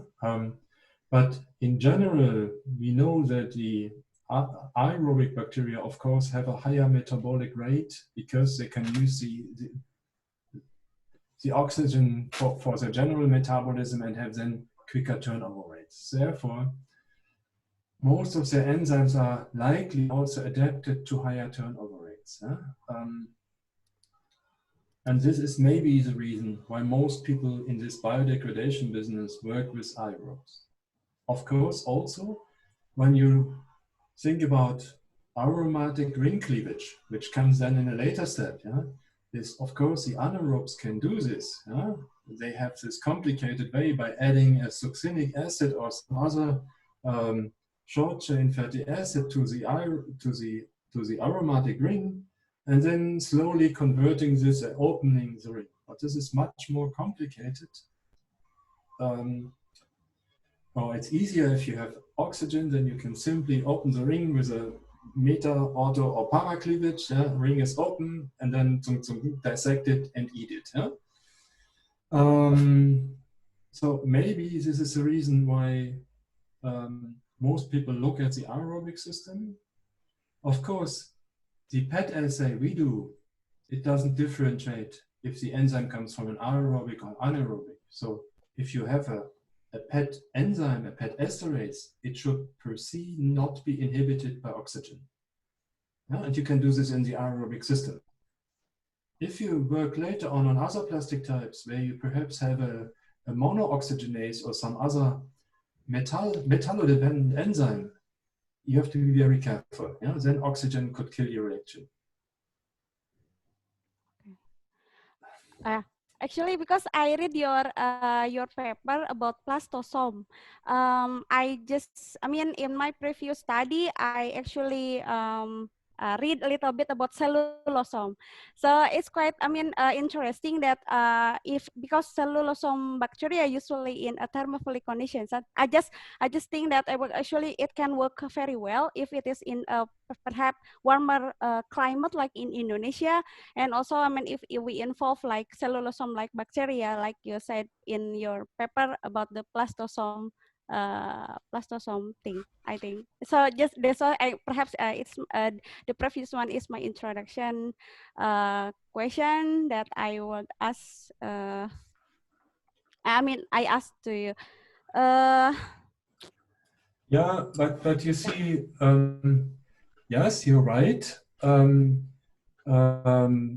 But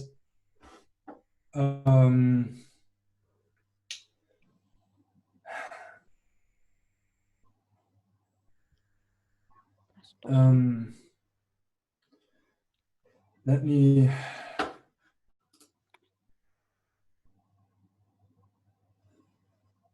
show you one picture. I'm just looking at the computer over here and try to find out. Give me 1 second here.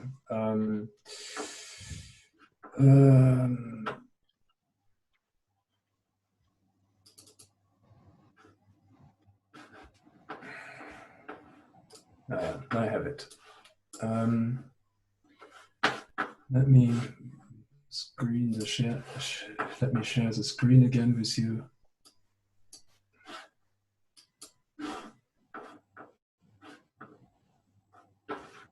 You can see that now, huh? Yeah. I think I showed you that picture during the presentation. And you see, this is a single PET fiber. And then I showed you also some cellulose degradation. But see here, this is the cellulose fiber. The cellulose fiber has not such an inert structure as it has the PET fiber. You see there are all over cracks, and here is the layer. Here are all these layers of crystalline amorphous region here. And if you then even go one step further and look deeper into it, then you get a picture which we have never seen with any of our plastic enrichment stories. Yeah? You see here, this is a decomposing plant cell. Of course, in Europe, our climate. Yeah? You see these some bacteria, we know which ones more or less, but here the big dots close to the cell wall of the plant are all Clostridium thermocellum, yeah? Or some Clostridium thermos something. And if you zoom on it, you see these are the cellulosomes. Yeah? They are out here. And you see here, they somehow suck in the cellulose and destroy the cellulose. Because they can attach to the surface, they have proteins to basically kind of go into the surface. But this is something the bacteria don't have. Yeah? And this is an image which you can produce for this cellulose degrading bacteria. But we never observed this kind of image for our pet fibers. So many questions still unanswered. I'm also not convinced that many of the enzymes which are currently published, that they are really secreted enzymes.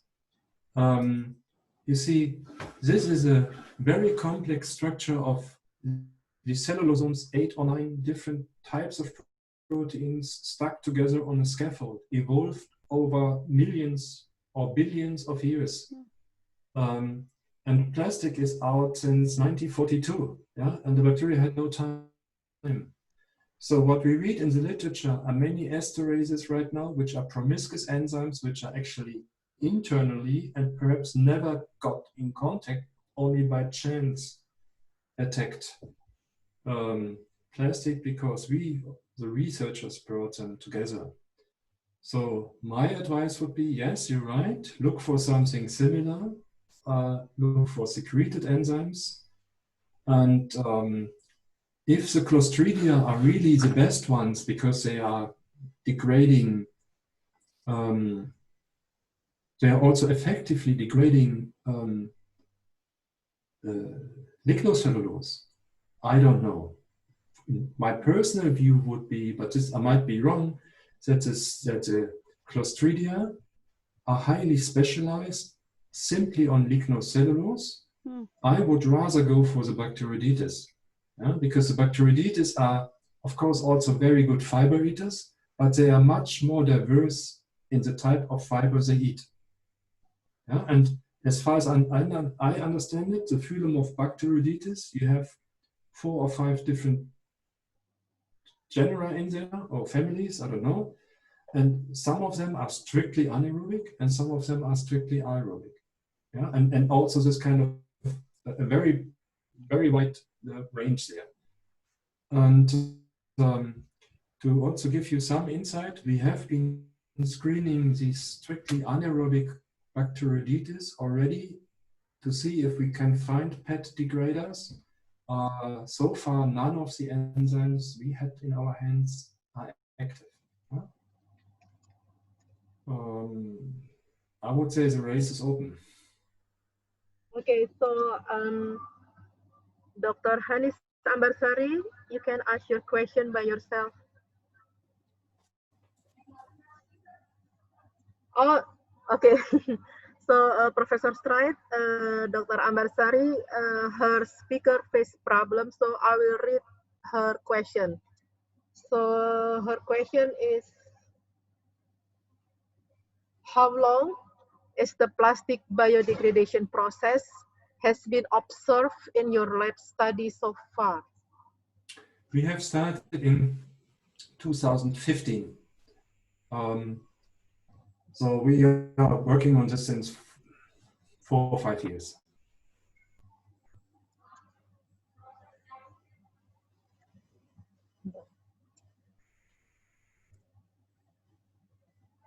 Yeah.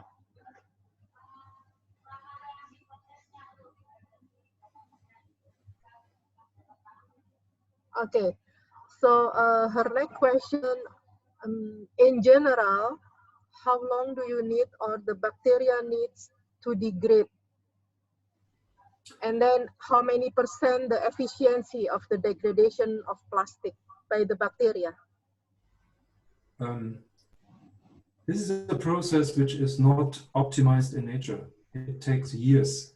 Yeah? If you want to really degrade a plastic bottle, calculate 500 years. This is not a polymer bacteria found in nature. Yeah?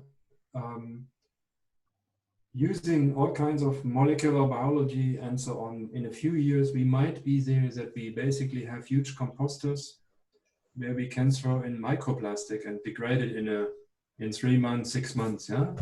But in nature, the plastic bag or the plastic bottle, it will take hundreds of years.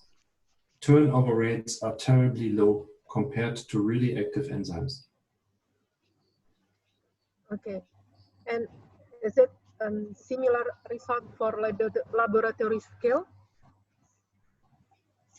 Laboratory scale, you will be able to speed this up to maybe 3 months, 6 months. Huh? Because you can add, in the lab, you can add tons of enzymes, yeah? But I'm sure you can establish a sophisticated system in a pilot plant or in a larger plant under controlled conditions where you have degradation of one type of plastic maybe in 2 months or 3 months.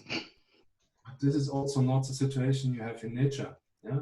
When you go out, you see the plastic bottles all over. When you go swimming, you find the stuff in the water. Yeah?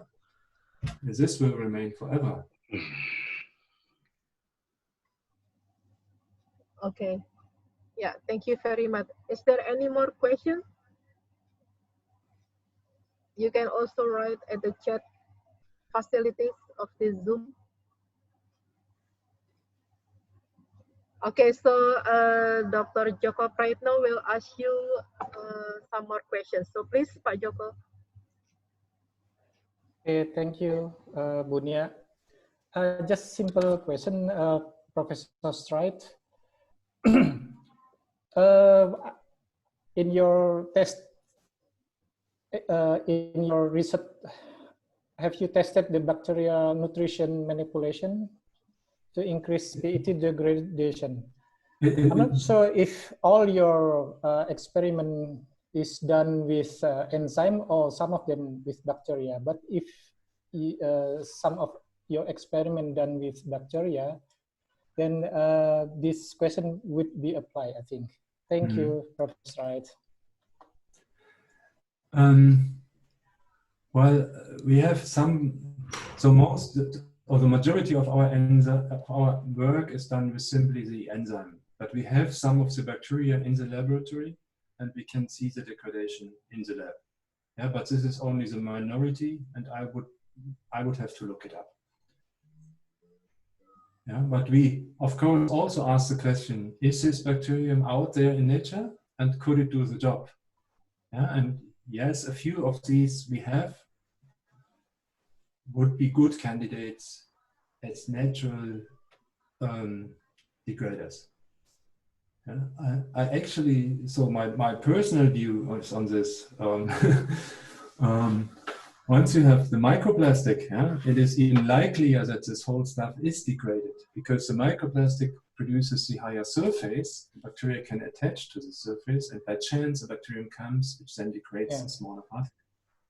And some bacteria, which are perhaps out in the marine, some viperos or so, they have this capability. Yeah? And then this problem could be solved over time. This would be the same for the PET bottle. Yeah? But as you see, there are enzymes for PET, but there are many enzymes needed for the other plastics. And what you often have, what you find really in your nature around you guys, and here also in the water, you have mixtures of plastic. It's not only PET, it's a mixture of PET, PVC, and whatever. And the producers don't even tell you what they have there. And to get these mixtures degraded is the next level of challenge, which we all will be facing for the next 2 or 3 decades. Yeah, okay, thanks, Professor. Like we have done some experiment, just simple experiment. We in our experiment that the bacteria cannot degrade well the oil if they don't have enough other nutrition. So I wonder if, I don't know if that's also applied to PET as well, or other plastic kind, other kind of plastic. I know this, yeah. For the plastic, nobody has studied this, yeah. But sure, if you only feed the carbon chain there, you better feed also some other macronutrients in there. Yeah? And I know these kind of experiments they have been doing in nature, where they enriched for the oil degraders by adding extra phosphorus and so on. This could work also for the plastic ones, but nobody has studied this. Okay, thanks, Professor. Okay, so now it's already 12 minutes past 3. I will open one more question if you want to ask. Any more questions?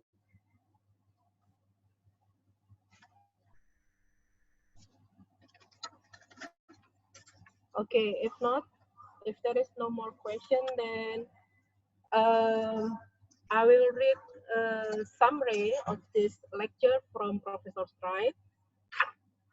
Okay, the summary, one, the first, that plastic degrading enzymes, or PETases, are rare in nature and difficult to find. And then the second, that no active enzymes are known for most plastics. Number 3, that oil-based reservoirs are hotspots for PETases. So the enzyme for degrading PET. And then main degraders are Ptl bacteria, actinobacteria, and Bacteroidetes. So this all the summary in general from the lecture today from Professor Streit. If anybody of you want to ask question or write email, you can find the email address from Professor Streit at the Google, or directly to the website of University of Hamburg from Biology Department. So with this summary, I think we already arrived to the closing of this lecture. So once again, I would like to thank Professor Streit for the time you already spent with us today. I hope this lecture will give us insight, knowledge, and experience about plastic biodegradation. I know that most of us are engineers, but I think we also, some of us are biologists, but mostly are engineers, as I know that. But however, we need to understand the basic process of the plastic biodegradation. So once again, Professor Streit, thank you very much to join us today. And maybe Dr. Nawaswedi, do you want to close this seminar today?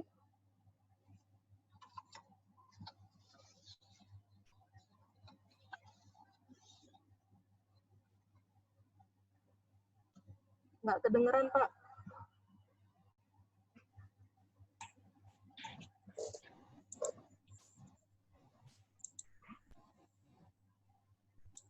Yeah, thank you, Dr. Ramania. I think this is an interesting presentation and discussion, and because currently PTL is also starting to do this research, we hope that this discussion can be the beginning of the cooperation between PTL and Hamburg University. Thank you, Prof. Streit, for your presentation and discussion. Yes, yeah. Right? Thank you for hosting me. Thank you, Professor Streit. Please send my regards to Herr Hamel. Thank you. Then have a nice day. I will drive to work now, and you have a nice evening. Huh? Yeah, we are prepared to go home now. Okay. Day 2, and see you next time. Cheers. See you. Bye-bye. Thank you. Thank you, Profesor.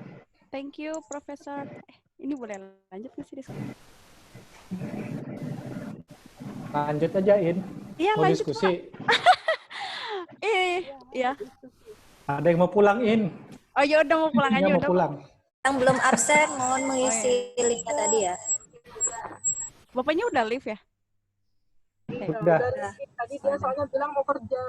Oh iya Pak ya.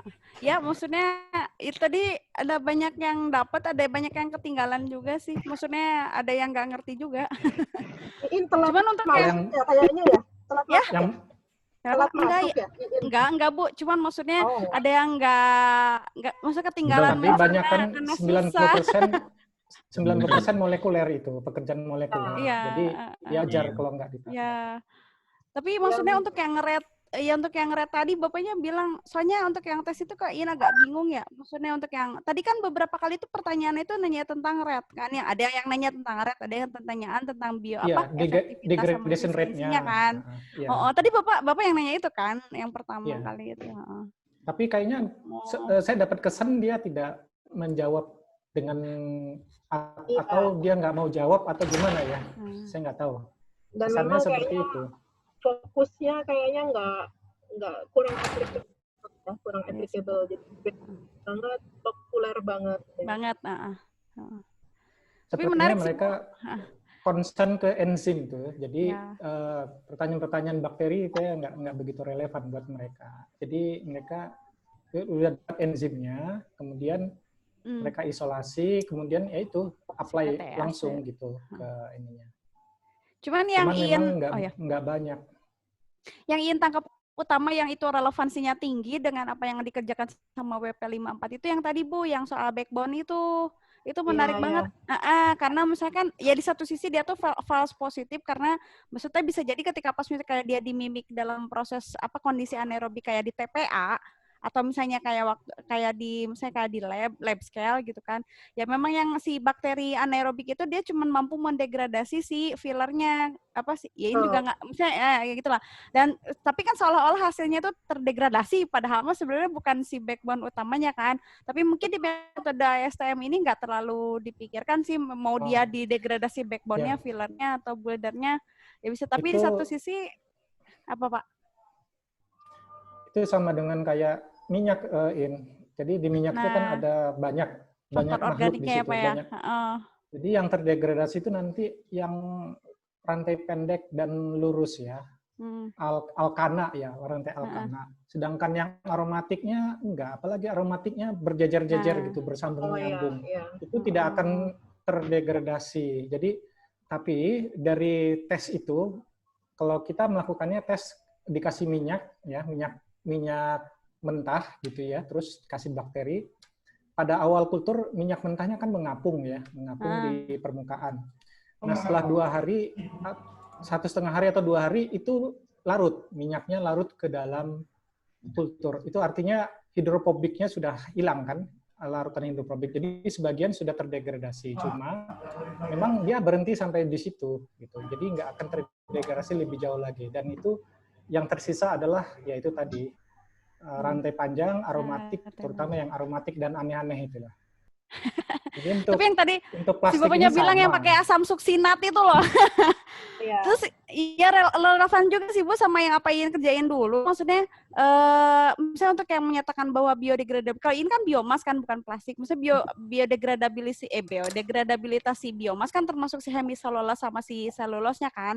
Sementara kan memang lignin itu kan memang mau nggak mau kan susah gitu kan sama si bakteri buat attach itu kan. Jadi memang yang diambil itu justru filler-fillernya biar terdegrade. Jadi mungkin analoginya menarik untuk diaplikasikan di sini juga. Kalau hemiselulose gampang tambahin enzim selulase sama hemiselulase. Nggak kepak kalau Iya. misalnya dia pengen, kalau enzim kan mahal, kalau kemarin kan pikirannya pakai zat kimia, tapi zat kimianya yang murah, tapi ini gitu. Pakai waktu itu dulu jamur mah, pakai cendawan. ya pan biological treatment mah panjang Pak waktunya. Iya, cuma emang lebih panjang Iya. waktu biasanya. Ya. Terus kalau di biogas sendiri kan kalau misalnya di depannya biological pretreatment dia agak kesulitan karena sebagian zat organiknya itu udah dimakan sama si jamur atau enzimnya kan. Sementara kan kalau mau dibiogaskan itu si zat organiknya harus stay in there supaya dia tuh didegradasi sama si bakteri anaerobiknya, bakteri untuk yang pembuatan biogasnya. Ya, Jadi arkea. makanya ya. Harusnya Iya. arkea. Seru ya, Bu.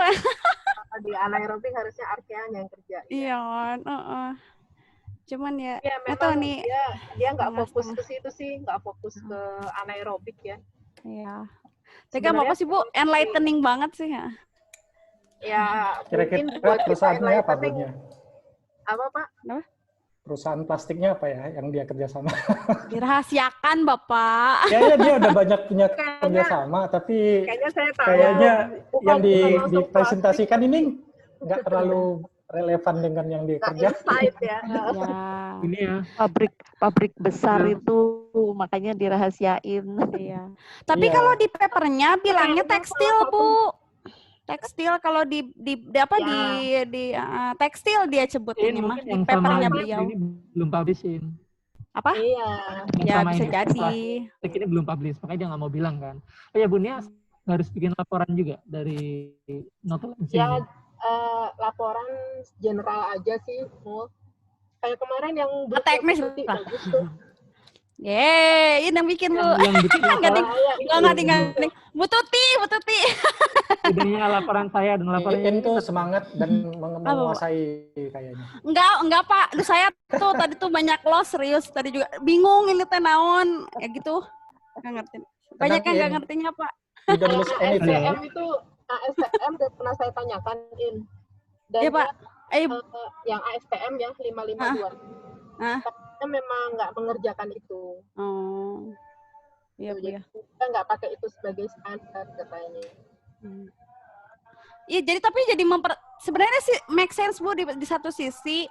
Misalnya si ASTM itu kan dia ngemimik kondisi TPA, tapi di satu sisi sebenarnya untuk yang faktor saintisnya sebenarnya emang ya, misalnya jangankan ngomong itu kayak olahan limbah aja kan sebenarnya emang aerobik itu memang lebih cepat daripada anaerobik itu memang udah sebenarnya ini sih. Iya. Jadi sebenarnya menarik. Jadi dia ngambil jalan tengah. Anti mainstream ya. Iya, anti mainstream. Tapi anaerob itu dia yang maut itu dia gasak itu Iya. Cuma lamanya itu yang hebron kan. Itu digasak sama dia. Iya. Iya Pak. Cuman lamanya itu kan salah satu trouble itu kan di lamanya itu sih. Misalnya kalau ngomongin dealing with time ya mau nggak mau harus. Kalau mau cepat dibakar aja udah hilang. Iya Pak ya. Ini sih menarik yang tadi plastosom itu buatin plastosom versus yang selulosom karena dulu ya itu yang selulosom itu sempat mau jadi ini Pak, sempat jadi mau bahan S3 ya, nggak jadi tapi. Ayo dong jadiin dong In.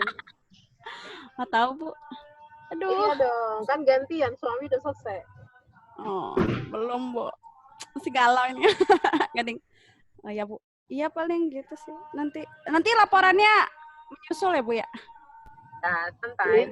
Iin sama Bunia nanya dong, bedanya laporan saya sama laporannya Iin apa dong? Oh kemarin udah dijelasin. Laporan Mas Mul itu yang dibacakan tadi Bunia, laporannya Iin itu nanti yang dilaporkan ke Troika. Iya nggak sih? Iya kan? Bu Nida tadi nanya. Buat cara administrasi aja kalau ya. Dan berbahasa Indonesia. Ya, nggak usah bahasa Inggris Bu. Oke. Nggak Bu.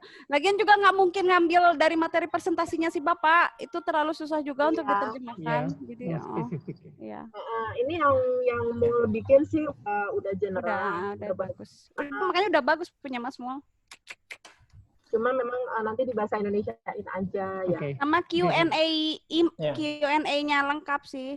Oh iya Bu, kalau Iin ada contohnya tolong dikirim ke Mul aja In. Oke. Oh mau Mas Mul, nggak apa-apa sih. Iya. Sekarang bagiannya gimana saya nggak tahu. Harusnya Iin. Oh iya, silakan.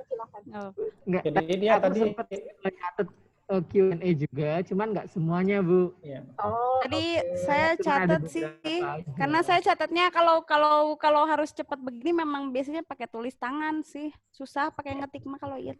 Iya. Tadi memang presentasinya mereka menggunakan pendekatan bioinformatik dulu. Iya. Jadi Iya, itu database, bioinformatik. kemudian dilihat enzimnya apa, baru terus dibikin probe-nya, baru terus dibikin semacam bait ya, pancingan, nanti baru Iya. dibuat untuk metagenomnya. Jadi ketahuan Iya. kan dapat 80.000 sekian, baru Ya. terus di ini lagi sama mereka, di screening Di lagi. screening lagi mana yang sesuai. Tapi menarik memang harusnya pendekatannya begitu kan ya Pak? Maksudnya tuh dari database ya. Sebenarnya sih kalau di Indonesia bisa aja paralel, tapi Bisa. tapi kalau misalnya PTL kayaknya pendekatannya nggak gitu ya. Ya, enggak. Beda. Di Enggak, Indonesia soalnya yang apa ya? di Tahu nggak? kalau Di Indonesia yang sekarang pendekatannya udah ke bioinformatik, metagenom gitu-gitu siapa Oh, ya? itu itu Eijkman. DP ya. Mana aja? DP Eijkman. kalau untuk Tapi kayaknya mereka DP. lebih bukan ke Kampus. metagenom yang lingkungan ya, lebih ke kayak infectious Enggak. disease. Ini Iya, sih sama- umum Eijkman mah. Itu mau Enggak yang Pak Husna. Husna Oh, Nugraha Praja Biologi 2004, boleh ditanya. Ya, Pak Husna. Kadang masuk. Pak Husna sama Bu Feni. Bu Oh, Penny ya, mana? ini Marta ya. Ya, Feni Marta. Aku lihat Kang Husna ini apa masuk TRIF-nya BPPT untuk yang COVID. Jadi Ya, bisa dia ditanya. tim COVID BPPT. Iya. Siapa? Yang bikin SPR. SPR SPR di itu apa? BPPT. Itu loh yang regen untuk yang apa dari dari test, ya. apa? Bukan Oh, yang rapid test. ya rapid test tapi versi yang swab. Rapid test tapi pakai yang Rapid test untuk versi yang swab, swab. ya. Yang SPR. Kang Husna sebenarnya bisa dimintain tahu buat jadi pemateri nanti untuk yang training WP54 itu. Kalau mau Saya lebih prefer itu Pak Chandra ini. Oh, iya Pak Chandra udah masuk, Bu. Cuman katanya kalau ada yang kemarin tuh mau nambahin untuk yang pendek daripada Bu Melita ya. Iya, Bu Melita Kang Husna kayaknya. expertise-nya mirip banget sama Profesor Streit ini deh. Iya. Iya, mirip. Nah, kayaknya mending Kang Husna kalau dari segi itu mah. Ada apa dan bisa lebih di ini juga sih. Kalau Bu Melita ada sih kontaknya ke Ade. Cuman kalau Kang Husna bisa langsung kontak langsung orangnya. Okay. Aku bisa kontak dia kok. Kayaknya kita satu boleh. grup WhatsApp deh. Hah? Oh iya. Aku sama mangga. satu grup WhatsApp kayaknya. Siap. Kok saya ya. Kan Husna sekarang itu ketua genetika molekuler. Dulu soalnya ketika ngerjain selulosom itu dulu juga salah satu ngebantuin memahami selulosom itu Kang Husna dulu waktu 2016 itu. Iya. Jadi baik banget orangnya. Oke. Siap. Iya Bu, nanti ya laporannya. Santai. Siap. Terima kasih. Apalagi ya? Kirim ke aku ya format laporan. Oh mau Masmu? Ya udah. Aku bikin juga nanti yang isinya dari bulan ini. Aku lihat. Mangga. Oke, siap. Aku ya. Kalau ada kekurangan ya. Oke, Bunia. Maaf. Pas Pak Joko nanya itu saya biar cepet Pak. Biar cepet. Yang pertama. Sinyal ya Bu ya. Thank you ya. Iya. Oh, iya nggak apa-apa Bunia. Nggak apa-apa itu tapi nanya dengan cara lain. Jadi. Tapi dari Bapak tadi tuh yang prob itu dijawab nggak sih? Bapak kan nanya yang soal nggak prob. dijawab. Enggak kan dijawab Nggak ya, dijawab. Ian juga ngambil catatannya nggak ada. Iya, itu saya jadi mikir apa emang dia nggak tahu, apa nggak mau sharing ilmu ya. Kalau yang persiapan tahu, PET-nya kan dijawab yang buat jadi bikin nano ya, tapi agak susah juga di sini dibikin nano ya. Ya, nggak porsi. Sepertinya banyak rahasia ini. Saya merasa begitu, feeling saya. Iya, kayaknya ada yang di cover ya. Kalau dari segi enlighteningnya sih dapat Bu, cuman memang kalau dari segi dari segi sasaran dan tujuan seminar yang dipengenin sama WP54 sih kayaknya agak-agak agak jauh dikit ya. Jadi maksud untuk yang teknik isolasi, kultivasi. Tadi juga kan sempat ada yang smart cultivation ya, tapi ternyata nggak dibahas juga sama bapaknya yang smart cultivation itu. Iya, sebenarnya juga kan udah kasih poin-poin yang kita peroleh, tapi dia gitulah nggak mau diatur kan, emang dari awal saya udah bilang sama Bu Tuti juga ini susah nih kayaknya gitu. Jadi dia punya kemauan sendiri. Gitu. Tadi saya ketika pas pertama kali lihat judulnya, karena saya udah sempat ngeliat skimming papernya beliau itu yang ditampilin di apa di profilnya yang Hamburg itu ini apa pas banget, oh ini yang metagenom mau dibahas ya sama yang itu yang pasti kayak benar aja. Loh, kok jadi metagenom ini? Iya. Nah itu Ya dia nggak mau ke arah situ kayaknya. Iya. Nggak tahu kenapa, tapi kayaknya emang kalau anaerobik emang dia nggak experience-nya kurang kan di anaerobik, maksudnya emang dia nggak fokus ke situ gitu. Iya, kayaknya emang fokus langsung ke ini aja. Iya. Nggak pasti tadi banyak dikasih insight juga kan, berdasarkan good and experience ya. Nanti saya ATPA saja Bu nanti untuk urusan KTPA biar mungkin Pak Kom kali yang Ibu. ini ya. Assalamualaikum. Dadah. Saya